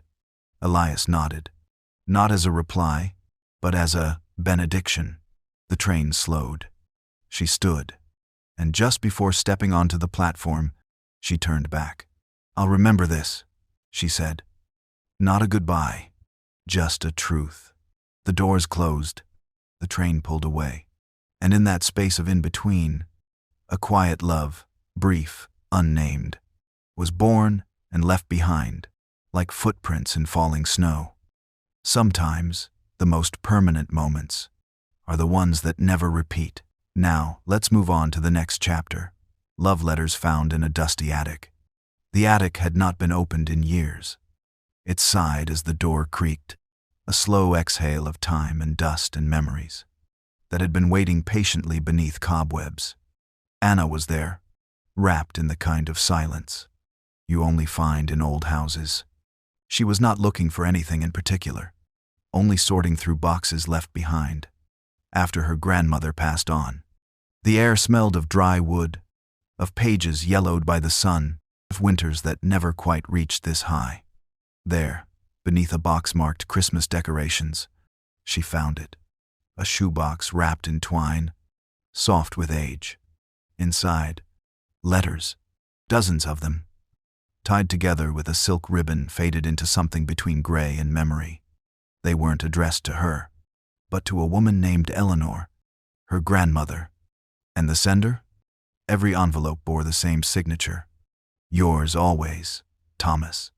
She sat down right there on the wooden floor, sunlight filtering through the cracks in the roof, painting golden bars of time across her hands. She read the first one, the 12th of August, 1943. My dearest Eleanor, today the sea was quiet, but my heart was not. His words spilled like water over stones, gentle, aching, true. He wrote from ships, from cities torn by war, from hospital beds and rain-drenched alleys. He wrote with longing that had no calendar. I see your face in the clouds, in the steam of morning tea, in the quiet spaces between footsteps. Each letter became a breath from a world she had never known. Thomas was not her grandfather. That much she knew. Her grandmother had married a man named Richard, a kind, quiet man who built furniture and never spoke of the past. But here, in ink that had not faded, was another man, another love, one that never made it into photo albums, but bloomed in the shadows. Anna kept reading, letters filled with poems, sketches of pressed flowers, sudden bursts of worry, when Eleanor hadn't replied. Then, silence. A final envelope, not dated, just one line. I understand now, but I will always keep the door open, in case you ever wish to walk back through. That was the last. Anna sat still. The world around her had not changed, but something inside her had. What happens to love that never got its ending? Does it vanish? Or does it wait in boxes, in corners of attics, whispering itself into the dust, until someone finds it again? She didn't know the answer, but she wrapped the letters carefully, retied the ribbon, and carried them downstairs. That night, she lit a candle and wrote a letter of her own, not to Thomas, not even to Eleanor, but to love itself, to all the quiet, secret things we never speak aloud, to moments that passed, but never left. Sometimes, we don't need to understand a story, to feel it move through us. Sometimes, we just need to remember that love, once written, never truly disappears. Now, let's move on to the next chapter. The girl who waited by the lighthouse. There is a lighthouse that stands alone, its stones worn smooth by wind and sea, its light turning in slow, thoughtful circles. A heartbeat of the coast. They say it has watched over the cliffs for more than 100 years, but no one lives there now. Not officially. But sometimes, if you climb the winding path at dusk, you might see her. A girl with a shawl wrapped tight around her shoulders, a notebook in her lap, and a distant look in her eyes. She comes with the tide. Her name is Clara, though no one remembers how long she's been waiting. The locals say she first appeared after a storm, the kind that rearranges coastlines and hearts. That night, a ship had gone missing, a small vessel with white sails and a name no one speaks anymore. Clara was supposed to be on it, but at the last moment, her heart tugged her ashore, and some whisper, some invisible pull, told her to stay behind. She watched the boat disappear beyond the fog, promising she would follow the next day. But the next day never came, and neither did the boat. Now, every evening, Clara returns to the lighthouse. She sits just beneath the lantern, its great golden eye casting circles into the sea. She writes letters in her notebook, as if the waves might carry them, to the one soul she still hopes to find. My dearest. One letter reads, I watched the stars fall into the ocean last night. They whispered that you were near. She writes of the scent of salt, of dreams that smell like rope and pine wood, of voices carried on the wind that might belong to him. She writes not as someone stuck in time, but as someone who remembers love, as something too large for clocks. Years pass. The lighthouse falls into disrepair. The path becomes overgrown. But Clara still walks it, barefoot, unhurried. She brings tea in a small thermos. She hums to the sea. And always, she waits. She has become part of the landscape, like the gulls, like the tide, like the wind that combs through grass and forgets what it was looking for. Some say she is a ghost. Others say she is just a girl who never stopped believing that love would return if only she waited long enough. And perhaps she is both. Because one night, only one, a fisherman swore he saw a lantern, not from the lighthouse, but from a boat far out at sea. White sails, a single figure on the deck, and the light, it blinked once, as if in reply. Clara didn't say anything the next day, but her shawl looked freshly washed, and the lines around her eyes had softened. She smiled, as if some wordless promise had finally returned to her. And though she still climbed the hill, her waiting no longer felt like longing, but like love, spilling quietly over the edge of time. Now, let's move on to the next chapter. The cafe where time stood still. There is a street in a city you've never quite visited, lined with cobblestones that sigh when you step on them. And if you walk it slowly, truly slowly, you may pass a small cafe, tucked between a forgotten bookstore and a florist that only opens when it rains. There is no sign outside, no hours posted, and yet, it's always open, but only when you need it. They say the cafe exists on the edge of time, not ahead, not behind, just beside it, as if the present moment paused, took a breath, and decided to sit down for a cup of something warm. Inside, the air smells like cinnamon and memory. Chairs don't match. The teacups are all chipped differently, and the walls are covered with old love notes, taped up like wallpaper. Some are stained with coffee, some with tears, but all speak of hearts that once beat a little faster. At the far end of the room, there is a table near the window. It catches the morning light in winter and listens to the rain in summer. Two people used to sit there. No one ever knew their names. They never held hands, never touched, but something shimmered in the quiet space between them. He always arrived first. A tall man with a coat too large for his frame, carrying a leather-bound book he never opened. She would appear 10 minutes later, as though timed to the tilt of the sun, with wind in her hair and a soft red scarf she never removed. They never ordered the same thing twice. One day, rose tea. Another day, hot chocolate with a dash of chili. They let the menu decide for them, as if even that was part of the ritual of being there. They didn't speak much, but when they did, the air around them seemed to hush, leaning in like a curious friend.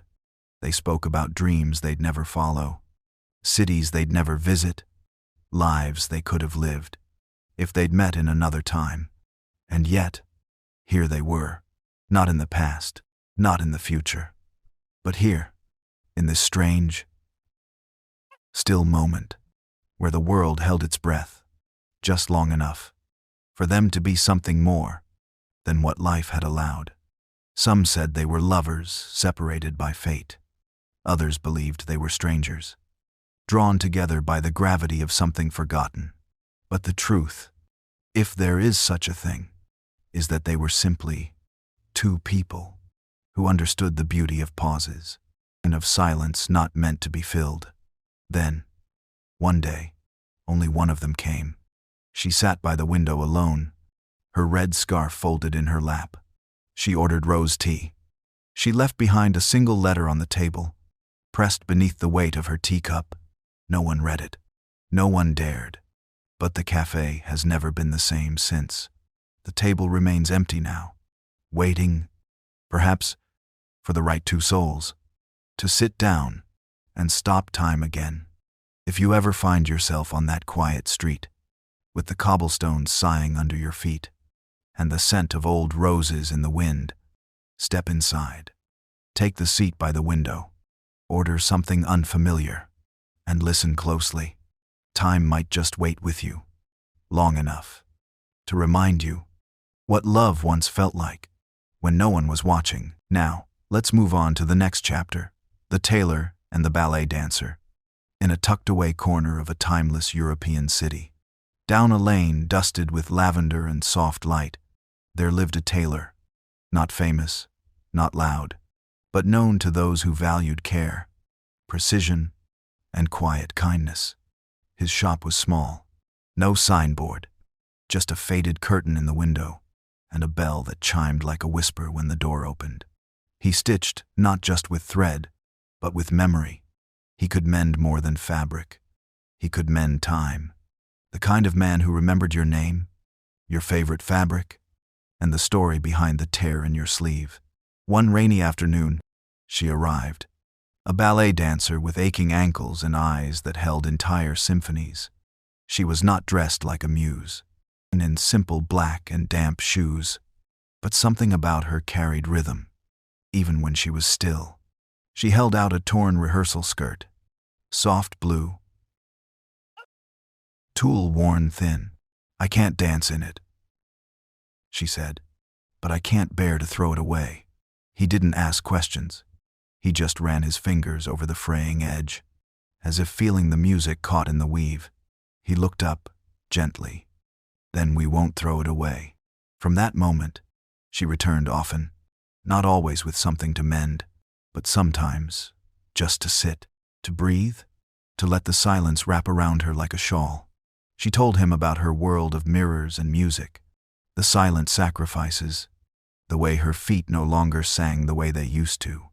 He spoke little, but he listened with his entire being, as if her words were delicate stitches. He dared not pull too tightly.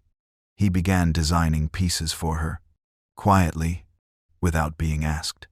Dresses that flowed like sighs, soft shawls that whispered across her shoulders. "I just try to imagine," he once said, "how movement might feel when it's free of pain." She smiled then, not the smile she wore for audiences, but the one she kept for herself. And slowly, something invisible formed, between hemmed silences and shared cups of tea. Not romance as the world would name it, but a gentler thread, a companionship rooted in deep noticing. One winter, she stopped coming. The bell above the door stayed quiet. He hemmed without music, stitched without stories.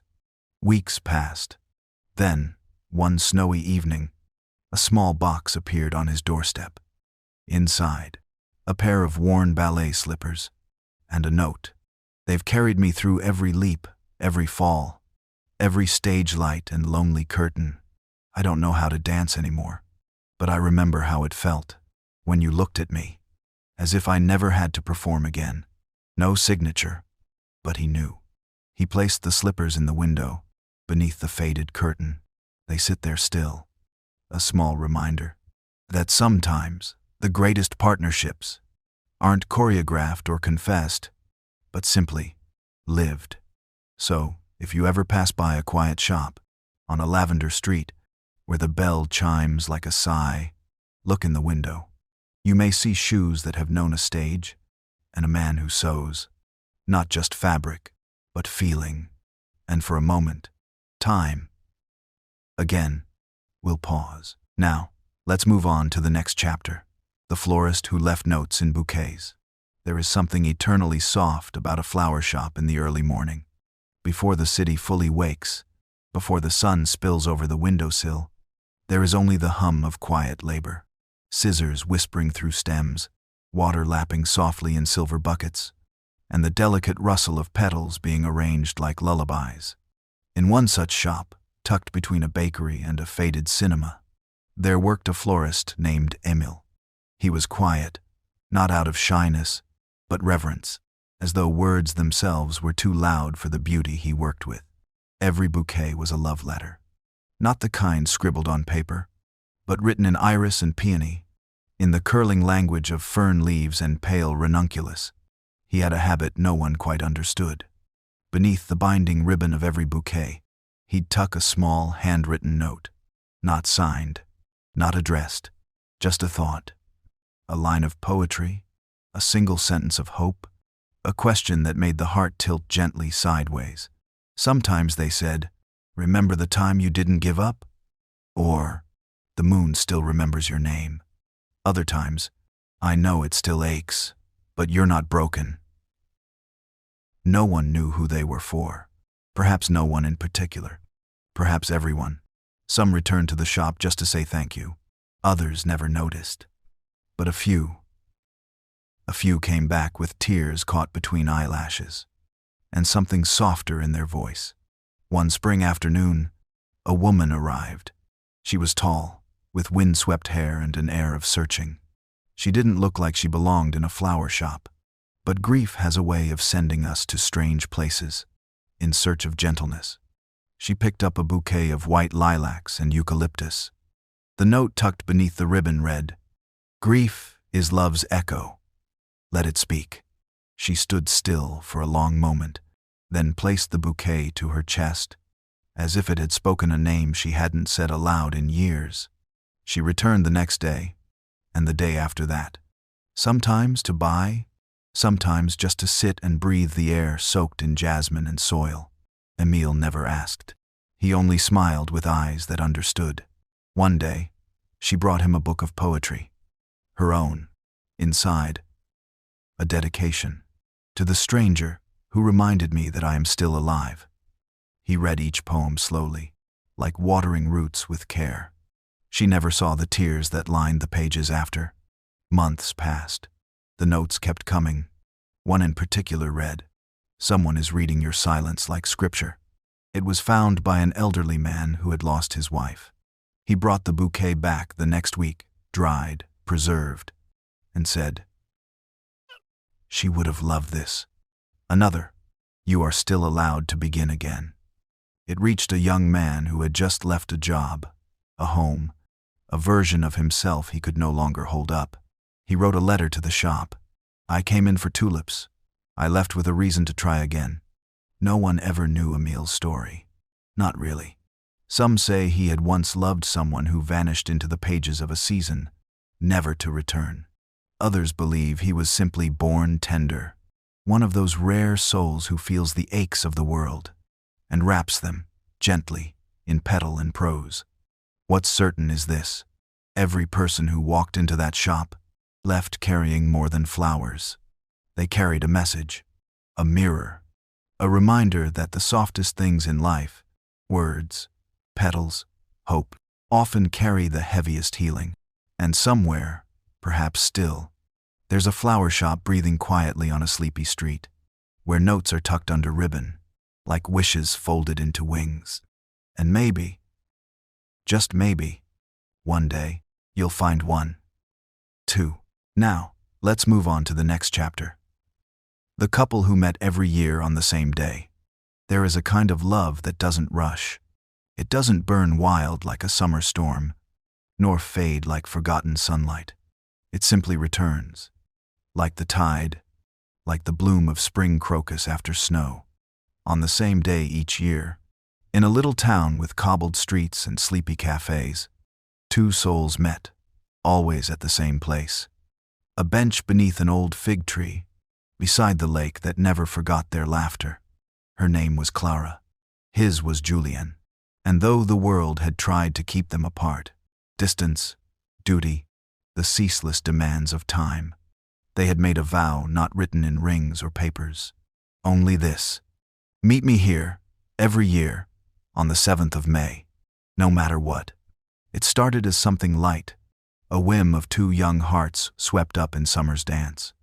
But the years grew roots under the promise, and even as seasons shifted, they returned. Always. Sometimes they had hours, sometimes only minutes, sometimes in laughter, sometimes in tears. One year, Clara arrived with her arm in a sling, smiling through the pain, saying, "Life tried, but I'm still here." Another year, Julien came with a deep scar just beneath his collar, his hands shaking slightly as he passed her a daisy. "It was close," he whispered, "but not close enough to stop me." They never asked each other to stay. They never tried to trap time.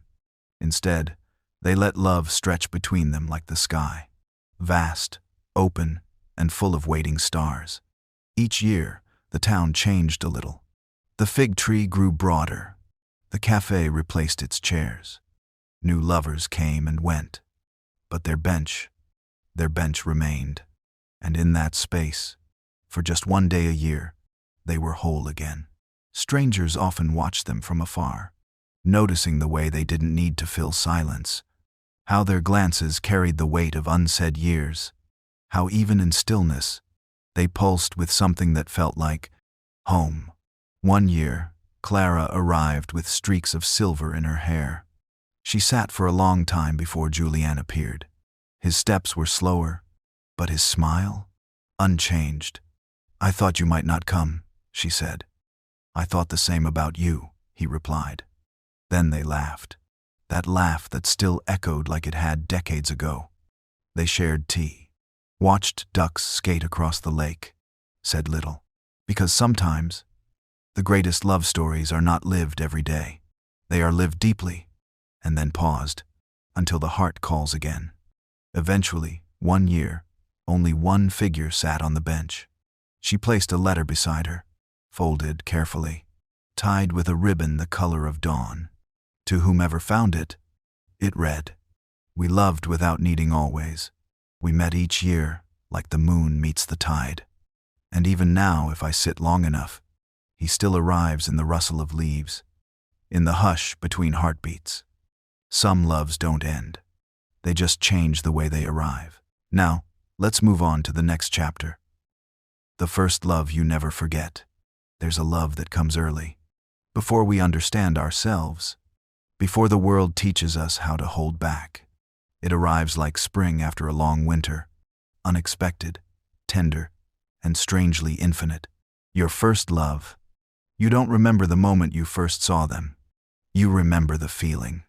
The sudden stillness in a crowded room, the way the air folded itself gently around your breath, as if the universe had exhaled just for this encounter. They were not perfect, but they were everything. A constellation your heart charted with the awe of a stargazer. Their voice became your favorite sound. Their smile a kind of sunrise you waited for each morning. It was clumsy, wasn't it? How you held your emotions like 2 full cups of tea, always spilling a little over the edge, blushing too quickly, laughing too loudly, wanting too deeply. And oh, the first time they looked at you, as if you were more than just another passing face, a glance that cracked open a hidden chamber in your chest and filled it with light. The hours you spent thinking about them outnumbered the stars. You built entire lifetimes in your head, conversations that never happened, moments that existed only in the quiet cinema of your thoughts. And then, maybe it ended. Most first loves do. Maybe it faded slowly, like ink in an old diary. Or maybe it shattered, suddenly, sharply, leaving behind a silence you didn't know how to name. You told yourself it was just young love. That time would soften the corners, blur the face. And in some ways, it did. You moved on. You grew. You loved again. But now and then, on a quiet night, or when a certain song plays, you remember, not them, but you, the version of yourself that bloomed in their presence. Innocent, open, unbruised. You remember how you loved without strategy, without fear, without needing to protect your heart like a fragile artifact. And that's why the first love never leaves, because it held the blueprint of who you were, before the world taught you how to hide. Maybe you haven't spoken in years. Maybe they're a name you haven't said aloud since you were 17. But in some secret garden inside you, their memory still grows, not as a ghost, but as a gentle echo. Not all love is meant to stay. Some is meant to awaken. Your first love did that. They opened a door. They lit a candle. And even now, as you fall asleep, some part of you still glows. With the warmth of that early flame, you can close your eyes, knowing that you've loved deeply. And once upon a time, before anything else, you learned how to feel alive. Now, let's move on to the next chapter. Long-distance love. During a war, there is a kind of love that survives not by presence, but by longing. Not by touch, but by faith. A love that lives in the pause between letters, in the quiet before the postman's footsteps. It is the love born in wartime, the kind that writes itself between goodbyes and hope. He left in autumn. The trees were still burning gold when he kissed her for the last time at the station. He wore the uniform like a second skin, but his eyes were just a boy's, searching hers as if to memorize them for every night ahead. She pressed something small into his palm, a token, a locket, a ribbon, and whispered something only the wind between them could carry. Trains sighed, steam rose, and with it, a part of her heart vanished into the gray distance. Their love became ink and paper, each letter a heartbeat, each envelope a lifeline. My darling, he would begin. The stars out here are colder, but I still imagine your breath in the frost. She wrote by candlelight, her hands trembling not from fear, but from the unbearable quiet of missing someone, whose heartbeat she could only remember. The war had no kindness. It erased names, rewrote fates, and interrupted dreams like a cruel editor tearing out pages. But their letters kept arriving, sometimes weeks late, sometimes weather-worn, but they came. I still hear your laugh in the rain, she wrote. I bake the bread you used to love, though I eat it alone. Love in wartime is not made of roses or moonlight. It is made of waiting, of rationed words and rationed hope, of counting down days that have no names, of praying not just for peace, but for one more letter, one more line, one more proof of life. And yet, the distance didn't kill the love. It distilled it. Every word became sacred. Every memory, a holy thing. She wore his sweater, even in spring. He traced her handwriting with calloused fingers, as if it could warm his skin in the trenches. In a time where everything could be taken, love was what they kept, a rebellion made of paper, an empire of feelings held up by thread. One night, when the world was still and the sky above him held too many stars, he wrote, If I don't come back, know that I loved you as fiercely as a man could love across oceans and gunfire. And if I do, I'll marry you beneath the trees that once saw us say goodbye. She read that letter 1,000 times. Each time, her hands grew steadier. Each time, her heart beat louder. In the end, he came home, changed, thinner, eyes heavier. But when he saw her on the platform, everything cracked open. The war fell away. The years folded in. She didn't run. She walked. Slow, like she had all the time in the world now. He dropped his bag, and when they touched, it was not like fireworks. It was like gravity. Two halves pulled back into wholeness. Not all stories end this way. Some don't get the kiss, the return, the happy silence of post-war life. But love, real love, it doesn't need an ending to be true. It just needs a heart strong enough to wait, and a soul brave enough to believe. Even now, long after the war, long after the letters have yellowed, their love is remembered in the way they held hands, quietly, in a world that finally knew peace. Now, let's move on to the next chapter. A love that faded but never left. Some love stories don't end with a crash. They don't shatter. They don't explode into betrayal or unravel with cruelty.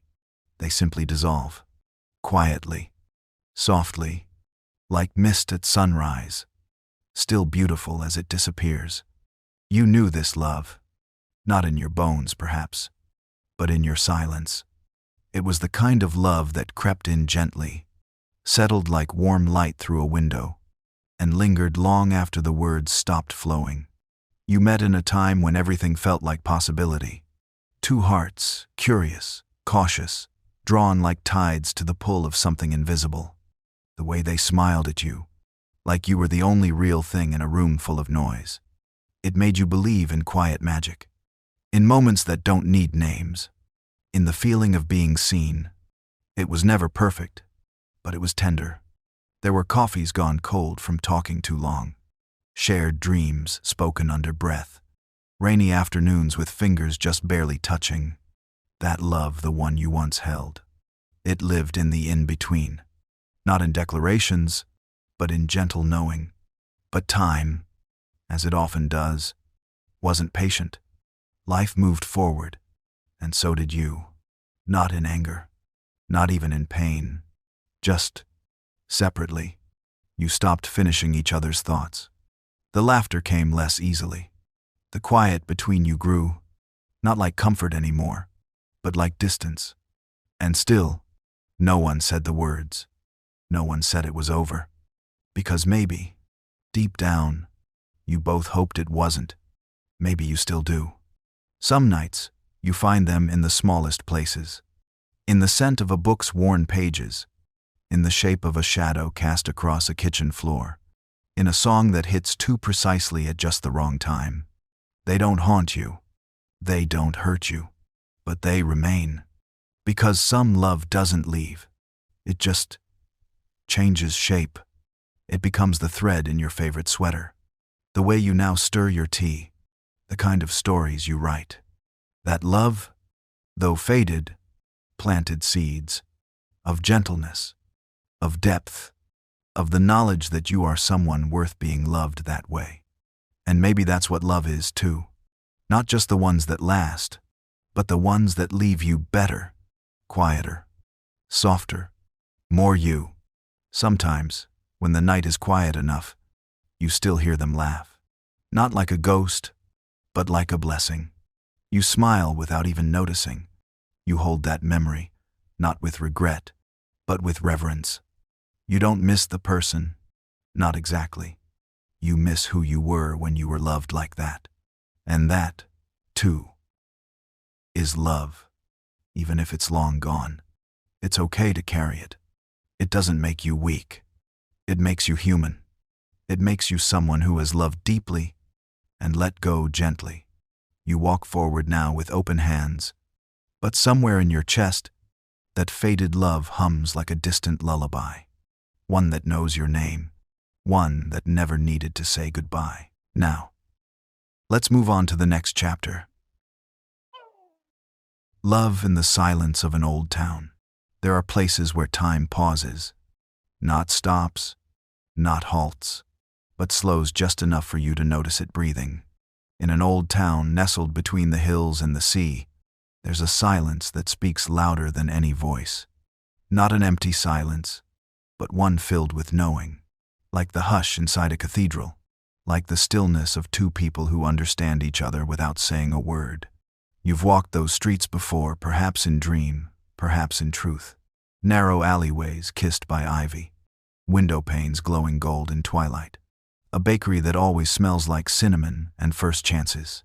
And somewhere along those worn stone paths, love lived. It didn't announce itself. It didn't need to.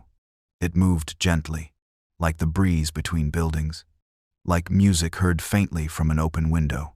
You met in a place where everything was aged and beautiful, where every crack in the wall held a story, where time curled around lovers like a shawl. You didn't fall in love all at once. It happened slowly, like tea steeping in silence, like watching paint dry on a sun-warmed windowsill, like the slow peeling back of layers, until there was nothing left but truth. You sat together on benches too old to bear weight, laughing softly at nothing at all. You passed notes on napkins. You kissed beneath lantern light.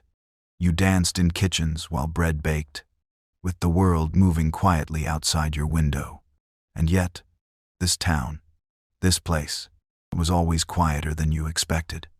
There were no horns blaring, no crowds surging, just the sound of your footsteps, and theirs, meeting and parting across tiled floors.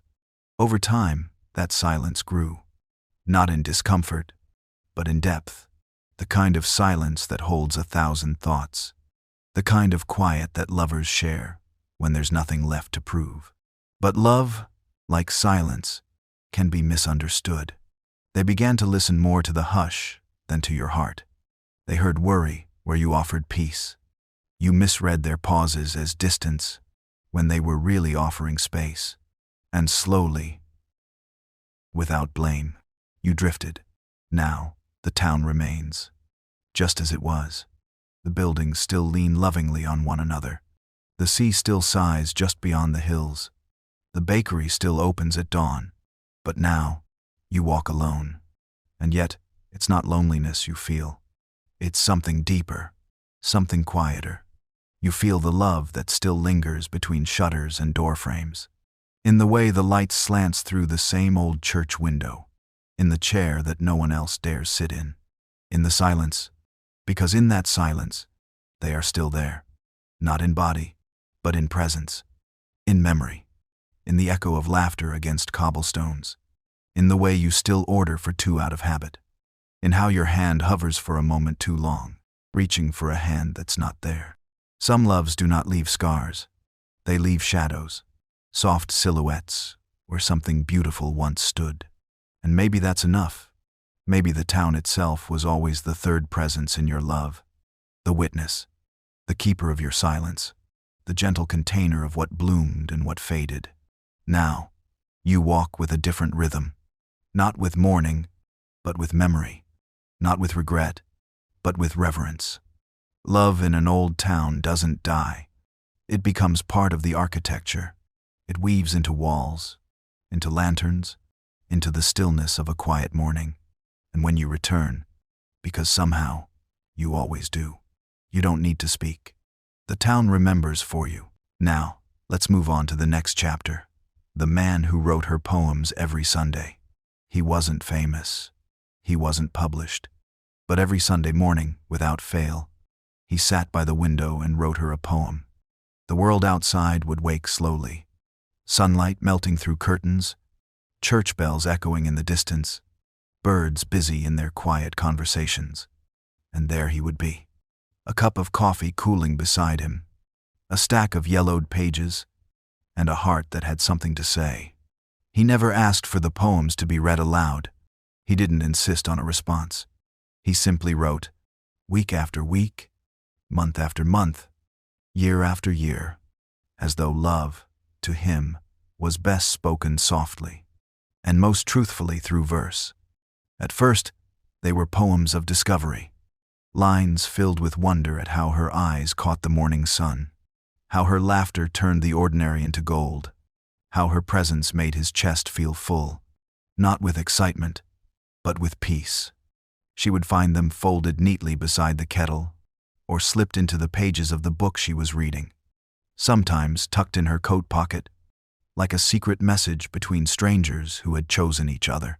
And every Sunday, she smiled, not because the poems were perfect. They weren't. Sometimes the metaphors were strange, the rhymes a bit forced, the rhythm a little off, but they were hers, and she knew they came from a place inside him that only she had been allowed to see. Over time, life grew louder. Children came, bills stacked, responsibilities pressed in like uninvited guests. There were arguments, moments of silence not filled with understanding, but with weariness. Still, every Sunday, the poems arrived, even when they slept back to back, even when words were few between them, even when she forgot how to say thank you. He wrote, because love, to him, wasn't a feeling that passed through the body like a fever. It was a practice, a ritual, a vow renewed in pen and paper. The poems evolved. They spoke of wrinkles and gray hairs, of shared grief and fragile hope, of watching their children leave and the house grow quiet again, of watching her brush her hair in the mirror, still with the same gentle grace. And one day, she woke up to find the poem missing. At first, she thought he had forgotten, that maybe Saturday had exhausted him, or perhaps the muse had not visited. But then she noticed the stillness, the untouched coffee cup, the empty chair by the window, and she knew. The silence that followed wasn't empty. It was sacred. It was the weight of every poem, every line, every Sunday morning they had shared, settling into the fabric of her soul. She found the final poem days later, folded, as always, but sealed in an envelope marked simply, for when you need to remember. And inside, it said, I wrote you love, in small stanzas. so it wouldn't overwhelm you. I wrote you peace in broken rhyme, so you'd never feel the need to be perfect. I wrote you always, every Sunday, so you'd never forget that I chose you, again and again and again. Now, she writes, not every Sunday, not every week, but sometimes, when the light hits the window just right, she takes a pen and whispers back. Now, let's move on to the next chapter. The story of a couple who grew old together. There are no fireworks in this story. No grand declarations shouted across rain-drenched streets. No wild flights or impulsive escapes. No viral moments. No cinematic climax. Only two people who met once, chose each other, and never stopped choosing. It began simply. A glance in a quiet room. A conversation that didn't try too hard. A connection that felt like a familiar melody. You didn't know you had already memorized. He liked her quiet presence, how she didn't fill every silence with noise, but with warmth. She liked the way he listened, really listened, as if each word she spoke deserved a seat at the table of his thoughts. Their love wasn't explosive. It was a slow-burning hearth, lit on an ordinary day, and kept alive by 1,000 small gestures. They learned to dance together, not on stages, but in kitchens and living rooms, to music only they could hear. They disagreed. Of course they did. There were slammed doors, midnight apologies, moments when it felt like the space between them stretched too far to cross. But still, they stayed. Because love, for them, wasn't about never breaking. It was about always mending. They grew a life, not perfectly, but with care. Holidays came and went. Birthdays were quietly celebrated.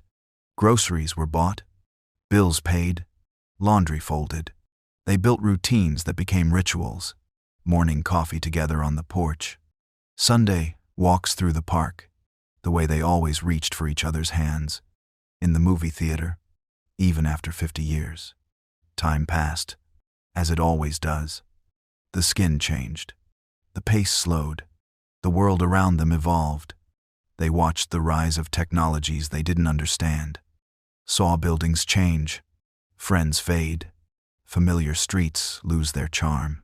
But they remained, anchored to each other, like two trees whose roots had long since intertwined beneath the earth. Some days were joyful, filled with laughter, grandchildren, songs on the radio. Others were quiet, marked by doctors' visits, aching joints, and soft goodbyes to people they loved. But still, they found beauty. They discovered the comfort of a shared silence, the wonder of watching someone you love brush their teeth, read a book, hum while washing dishes. The intimacy of growing old together wasn't in what they did, but in the presence they offered. He still brought her tea in the morning. She still laid out his sweater when it was cold. Even when her memory started to falter, even when his steps became unsteady, there was a thread between them, unbroken, invisible, stronger than time. And when the end came, as it always does, it was met with hands entwined, a whispered, "Thank you," and a heart full of everything they had built, without needing to prove it to anyone else. At her funeral, he sat in the front row with trembling hands. A friend placed a hand on his shoulder and said, "You two had something rare." He smiled through tears, not because it was rare, but because they never stopped watering it. Love like that isn't loud. It doesn't always write poems or climb balconies. It stays. It shows up. It grows roots. And when it blooms, quietly, the world is better for it. Now, let's move on to the next chapter. A memory of love from a lost photograph. It was buried in a box. A forgotten shoebox tucked beneath old coats in the attic, filled with dust, brittle paper, and the scent of years past. Inside, a photograph. Edges curled, color faded. But there they were, two figures, smiling, holding hands, caught in the golden hush of a sunset. No one remembered taking. He didn't recognize the background. A park, maybe. or a street now long gone. But he remembered the girl, her face like the warmth of spring after a long winter, the way her eyes looked directly into the camera, and yet somehow, also, directly into him. He sat with the photo in his hands for a long time. Funny how memory works, how something forgotten for decades can crack open a window in your soul. Her name had been Lily, and she had laughed like it was music meant just for him. They had met in the spring of 2067, when everything felt possible and the world tasted like freedom. He was working at a local bookstore, stacking novels, stealing glances at poetry. She came in one rainy afternoon, soaked to the bone, asking for something that would make her believe in love again. He gave her Neruda. She gave him a smile that made his heart forget how to be cautious. They spent that summer wandering through second-hand shops and sleepy gardens, writing their names in fogged-up windows, and pretending time would never touch them. They were young, so young, but their love felt ancient, like it belonged in sepia tones and handwritten letters. They carved their initials into the bark of an old oak tree, swore they'd return every year, swore a lot of things. But life has its own rhythm, and not all love stories stretch across the pages of forever. She had to move. Family reasons. He had a job offer he couldn't turn down. They wrote letters, long ones, beautiful ones. But even ink begins to fade when held up to distance. Eventually, they stopped. No fight, no betrayal, just life. And yet, now, here she was again, smiling up at him from a world that no longer existed. He wondered if she had gotten married, had children, if she ever thought of that bookstore, or the smell of the rain that day. He placed the photo gently on the table beside him, as if it were sacred. That night, he dreamt of her, not as she was in the picture, but older laugh lines around her eyes, a softness in her voice that comes only with time. In the dream, they didn't speak. They just sat together on a bench under the old oak tree, the one where their initials still waited, hidden in the quiet rings of wood and time. Sometimes, love isn't meant to last in form. Sometimes it exists to mark us, to teach us the texture of longing, the weight of what-ifs, and the sweetness of memory. The photograph never found its way back into the box. He placed it in a small wooden frame and set it on the windowsill where the morning sun would greet it, because some loves, even if lost, still deserve a little light. Now, let's move on to the next chapter, the woman who loved too gently. There are those who love loudly, with fireworks and declarations, with grand gestures and shouting from rooftops. And then, there are those who love like a slow breeze across still water, barely a ripple, yet the lake remembers. She was one of those, the woman who loved too gently, not because her love was small, not because it was timid, but because her heart was built like a sanctuary, quiet, sacred, always open, even when no one noticed. Her name was Mara, and she had the kind of presence that you might miss if you weren't paying attention, the kind of smile that bloomed slowly, like a flower opening not for the world, but for the morning light. She loved a man who never fully saw her, not because he didn't care, but because he didn't know how to look. He was drawn to brightness, to the loudness of life. He loved stormy conversations and wild passions. He mistook Mara's stillness for distance, her softness for indifference. But Mara, she loved in the little ways, in the extra sugar she remembered for his coffee, in the books she left by his bedside, in the way she listened to his silences, even more than his words. She never said, "I love you," the way people expect, but she showed it in every breath, every pause, every act of remembering. And still, he drifted, not out of cruelty, not even out of discontent, but because sometimes gentleness is mistaken for absence. And when he left, she didn't beg, didn't chase. She just stood at the window for a long time, watching the space he no longer filled. She cried softly, like rain on a quiet evening, not a storm, Not a flood. Just enough to remember. That love, real love, still aches when it's alone. Years passed. People came and went. Some stayed for a while. Some left echoes. But Mara remained the same, loving in that slow, careful way that the world often forgets to value. She grew older, wiser, quieter. Somehow, but her heart remained open, not bruised, not bitter, just quietly full. And then, one day, he came back, older too, tired in a way only time understands. He had known love since her, but nothing had stayed. Nothing had held him the way she did, without ever holding too tight. He looked into her eyes, the same soft eyes that had once watched him leave. And this time, he saw her, truly saw her. Not just the surface, but the depth, the love that had never tried to possess, that had never demanded, that had simply been there, waiting, like sunlight on a windowsill, waiting for someone to notice the warmth. They didn't speak much that afternoon. They didn't need to, because sometimes love is not in the words, but in the space between them. And Mara, she smiled that slow, blooming smile again, still soft, still gentle, but no longer unseen, because those who love gently often carry the deepest oceans, quiet, vast, and eternal. Now, let's move on to the next chapter, when two strangers fell in love on a train. It began with a ticket, a window seat, and the hush of a morning train slicing through fog. Two strangers, drawn together by fate or perhaps something smaller, more delicate, like coincidence wrapped in silk. She boarded in the rain, carrying a book she never opened. He was already seated, watching the drizzle chase itself down the glass. They didn't speak at first. Strangers rarely do. They existed in parallel, two separate stories, stitched into the same moment. She noticed the way he tilted his head slightly when he read, as if listening to the words with his whole body.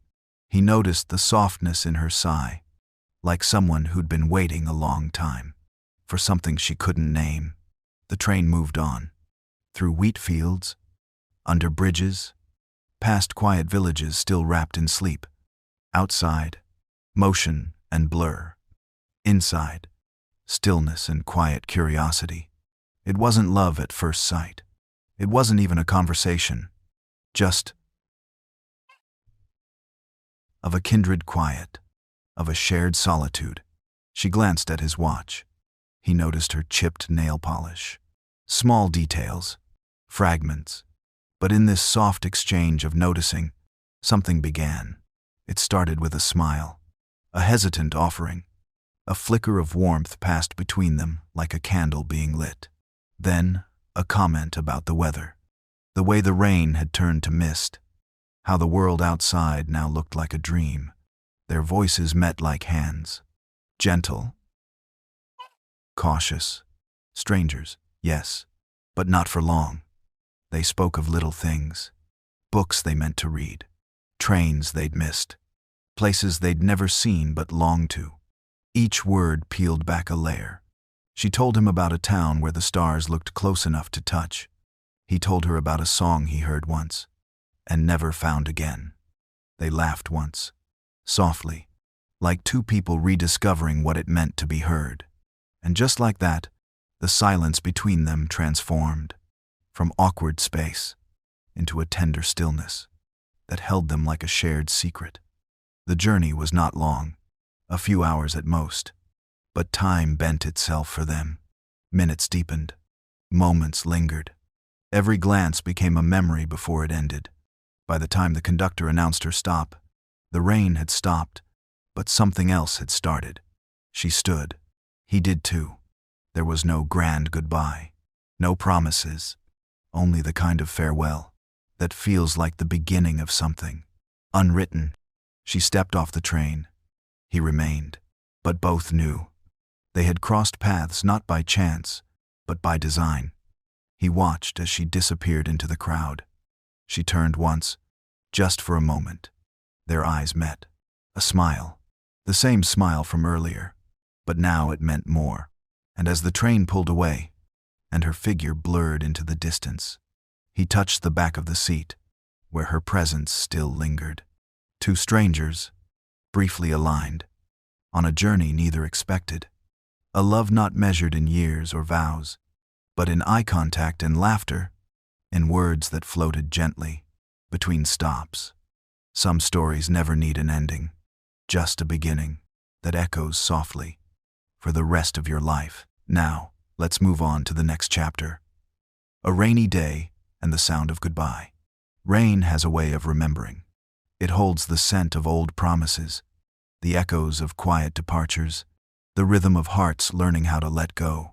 This story unfolds on a street dappled with puddles, where the sky wept not out of sorrow, but as if to soften the edges of goodbye.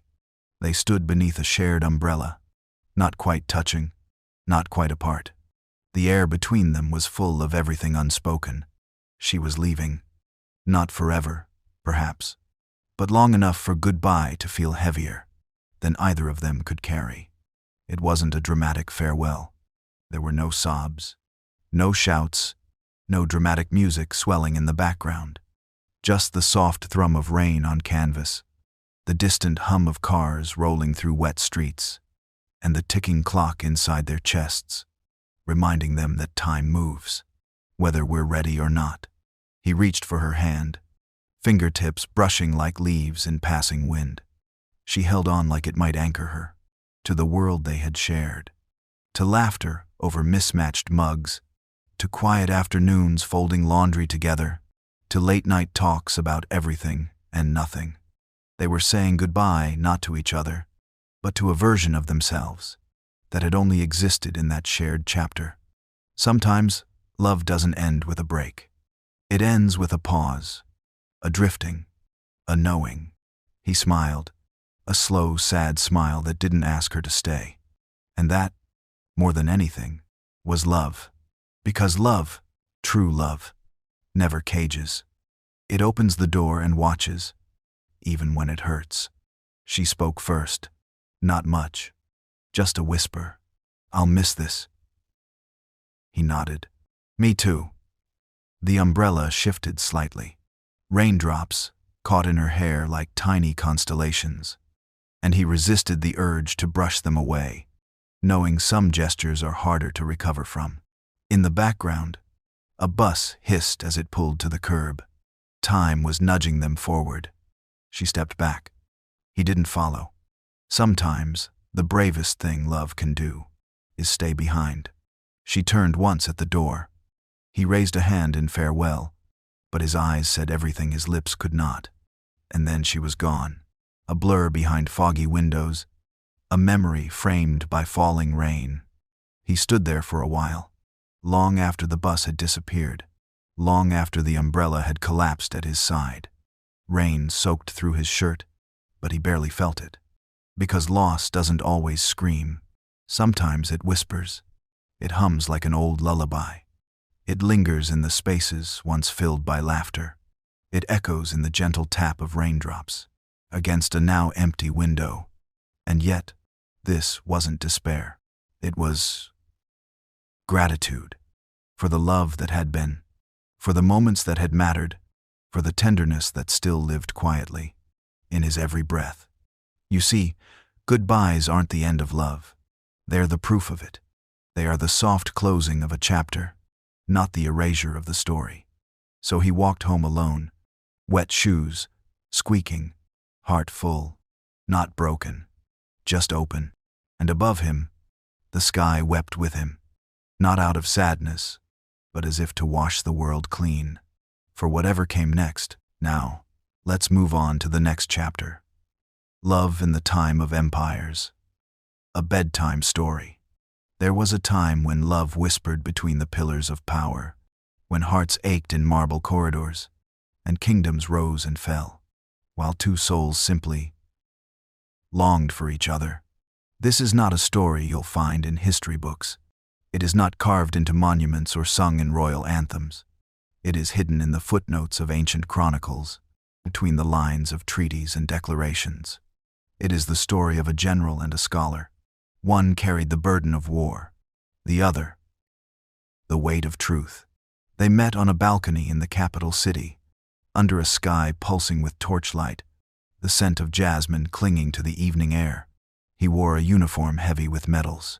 She carried scrolls filled with forgotten languages.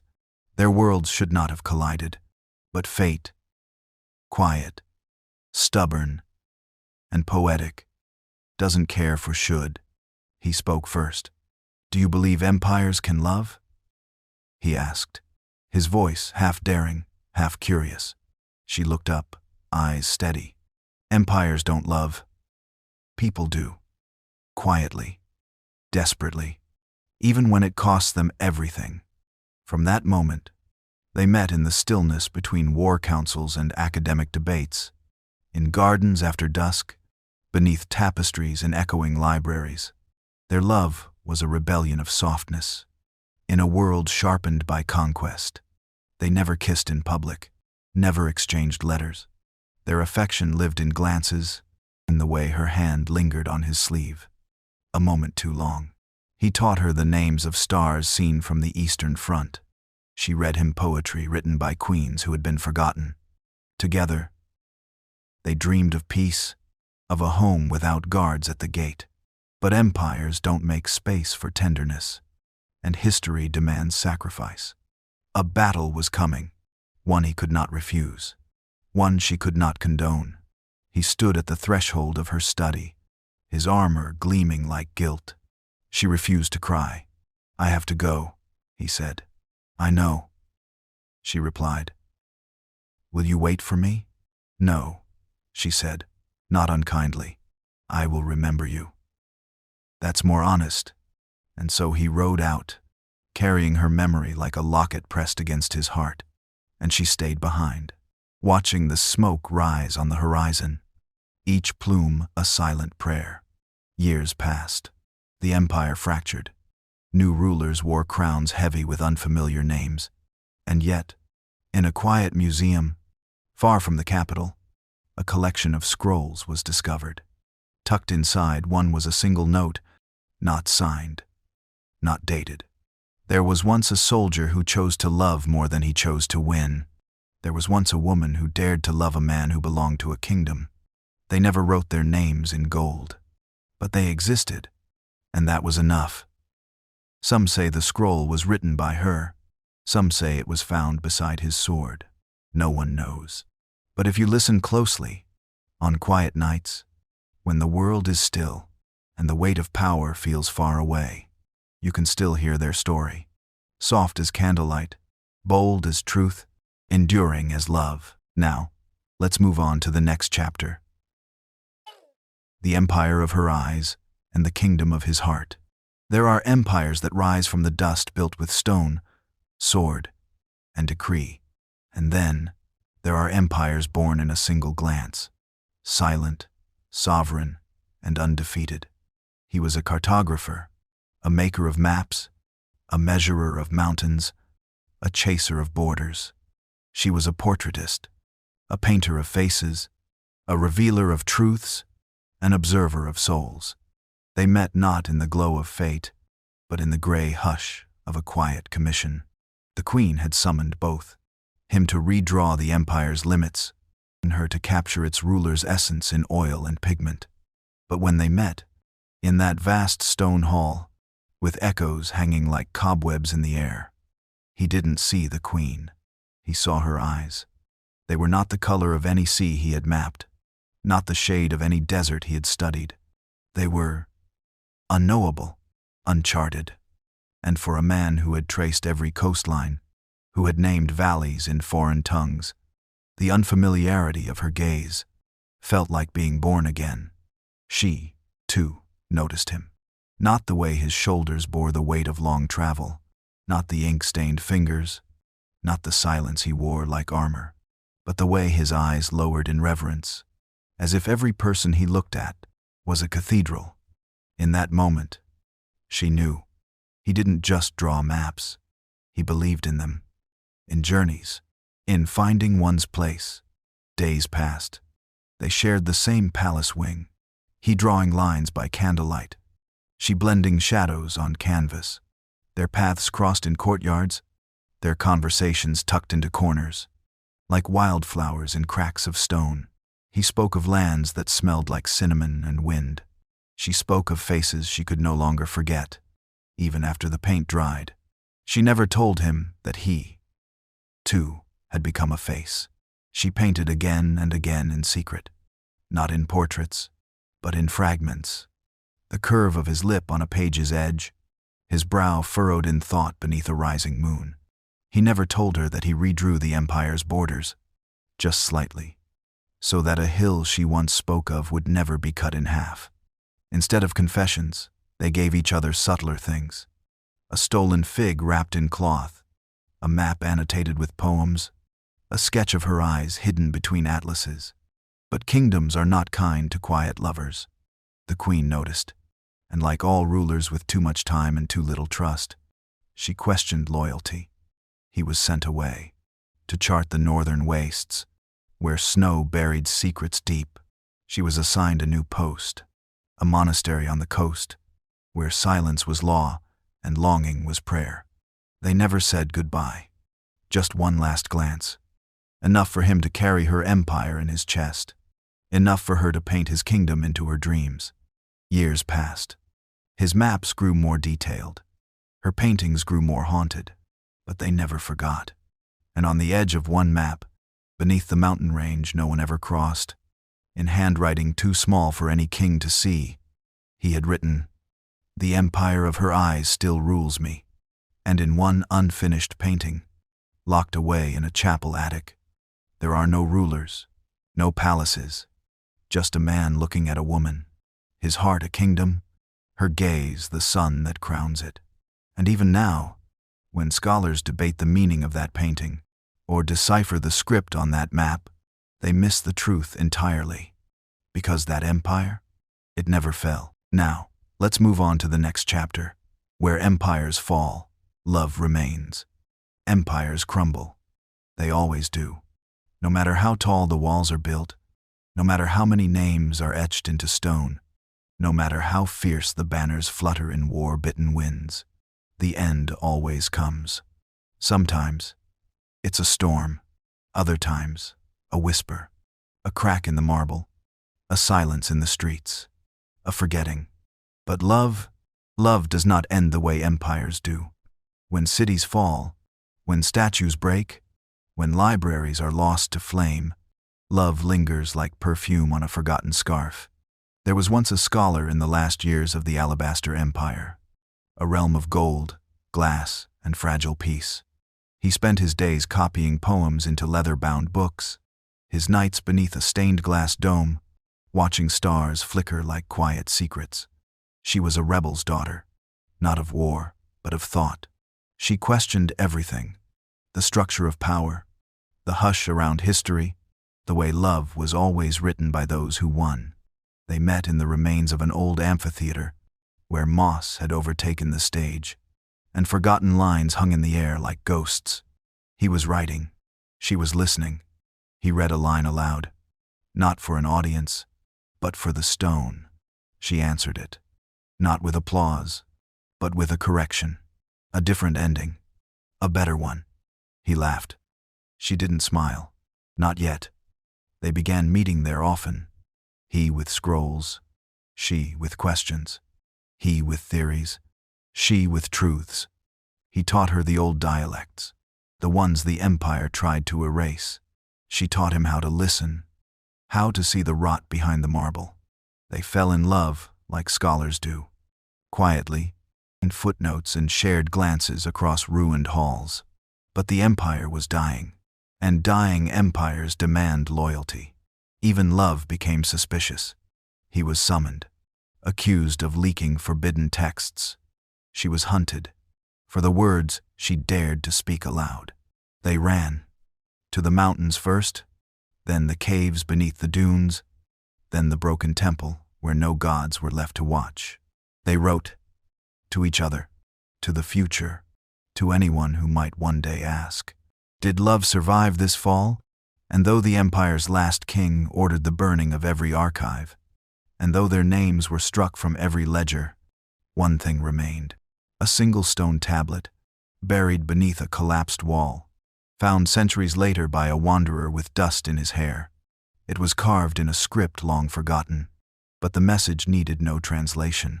Empires fall, but I remember your voice in the silence, and that is how I survive. Today, the Alabaster Empire is a line in a textbook, a half-remembered ruin on a tourist trail. But lovers still stand in that amphitheater, their hands touching the stone, wondering if someone once stood right there, speaking of love while the world fell apart around them. And the answer? Yes. Always yes. Empires fall. But love, the real kind, remains, like the warmth of a hand long after it is let go. Now, let's move on to the next chapter. In the archives of forgotten love, there are places where silence gathers like snow, where footsteps echo not because they are loud, but because the world around them has stopped listening. One such place lives beneath the ground, below the old capital city, where whispers once ruled over thunder. A forgotten archive, not of laws or legends, but of love. This was no grand library, no stained glass windows or marble staircases, just shelves carved into ancient stone, paper curled at the edges, ink faded like morning fog. And among those shelves wandered a keeper. She was not old, but her eyes had aged from reading too much loss. She had inherited the role from her grandmother, who inherited it from hers. Their task was simple, though never easy: to gather stories of love that history chose to forget. Not kings and queens, not great poets or mighty generals, but the letters slipped under doors, the diary entries never shared, the scraps of poetry written on ration cards during war. It began as an act of rebellion, when regimes rewrote the past, erased the names of lovers who didn't fit the narrative. This archive opened its arms. No name was too small, no love too strange. Every story mattered. The keeper read them all. She memorized the letter from a boy to another boy, written beneath the floorboards of a boarding school, where love was forbidden but still bloomed. She wept over the account of a woman who waited 53 years for the return of a man who'd vanished at sea, writing him a letter every week, until her hands no longer worked. She smiled at the note, tucked between the pages of a recipe book, a man's confession of love to the woman, who made him believe in flavor again after grief had dulled everything. These stories were her companions, more real, in some ways, than the people in the city above, who moved too fast to notice the beauty of love that didn't make headlines. Visitors were rare, but one day, a young man came in, lost, breathless, carrying only a backpack and a photograph. "I was told this place keeps memories," he whispered. He showed her a picture of two women, laughing in the rain, a soft city skyline behind them. "My grandmother is on the left, the woman on the right. No one in my family talks about her, but I found their letters. I think they were in love." The keeper led him down the winding hallways, past shelves labeled not by names, but by feeling. First glances, stolen moments, unspoken goodbyes. Finally, they reached a shelf marked, "Those who were almost remembered." There, tucked inside a handmade envelope, was a letter signed in familiar handwriting. "I loved you in the quiet ways, in the pauses between words, in the way I never said goodbye. I still taste the rain on your lips." The young man read it aloud. His voice trembled, not from sadness, but from the recognition of something true. He left the archive with more than a letter. He left with a legacy. And the keeper? She returned to her shelves, to her dust, to her stories. Not all love needs an audience. Some just need to be remembered. So if you ever feel that your love was too quiet, too short, too strange, too secret, know this: it might be resting safely, somewhere, in the archives of forgotten love, waiting for someone gentle enough to find it again. Now, let's move on to the next chapter, when the stars remembered our names. Some say the sky is just a map of fire and emptiness, but there was a time long before clocks, before calendars, when people looked upward not for answers, but for memory, because the stars remembered what people often forgot. They remembered love. This is the story of two souls, not tethered by blood, time, or gravity, but by something gentler, a love that wove itself through constellations. Long ago, on opposite sides of a sleeping world, two children were born beneath the same sky. She, in the heart of a sun-drenched desert, where sand shimmered like gold dust. He, in the belly of a frozen fjord, where silence wrapped around mountains like a prayer. Neither knew the other existed, and yet, on the same night, they both looked up and whispered to the stars. She asked if love could cross great distances. He asked if anyone out there would ever understand his quiet heart. The stars, listening, ancient, luminous, did not answer with words, but they marked those two voices, etched them into memory, named them not as two strangers, but as one story unfolding. Years passed. She became a cartographer of forgotten cities. He, a sculptor of sound composing symphonies from wind and waves, each alone, yet always sensing something unfinished. Then, one evening, neither old nor young, she arrived in a city she had only seen in dreams. A strange twilight cloaked the buildings. Not dusk, not dawn, a pause in time. And in a quiet corner of a moonlit plaza, he played a melody on a strange-looking instrument, the kind no one made anymore. It was as if the song was remembering itself. She stopped. He looked up. Their eyes met, and something ancient stirred in the sky. A star blinked, as if sighing. Another flared briefly, then settled. The stars remembered. They had sung of this meeting across centuries, of hearts that echoed the same note, even when oceans stood between them. No fireworks, no thunder, just a silence that felt full. He spoke first. "You feel familiar," he said, and she replied, "Like something I once asked the stars to find for me." They spent the night walking the city. No need to ask what came before. The stars had already filled in the spaces. When they returned to the plaza, the stars above shimmered just a little brighter, as if to say, "Yes, this is the story we waited to finish." But stars, for all their wisdom, are also bound by rules. Love like this, threaded through time and light, cannot stay too long in one place. By morning, the city faded, the music quieted, and the two were gone. No one knows where they went. Some say they returned to the sky. Others say they wander between time and dreams, meeting in cities that no map can find. But on certain nights, when the wind carries forgotten music, when the air feels stitched with memory, you might feel them too. A warmth, a pulse, a recognition, as if the stars are leaning a little closer, trying to remember your name too, trying to bring your lost stories home, because the stars don't forget.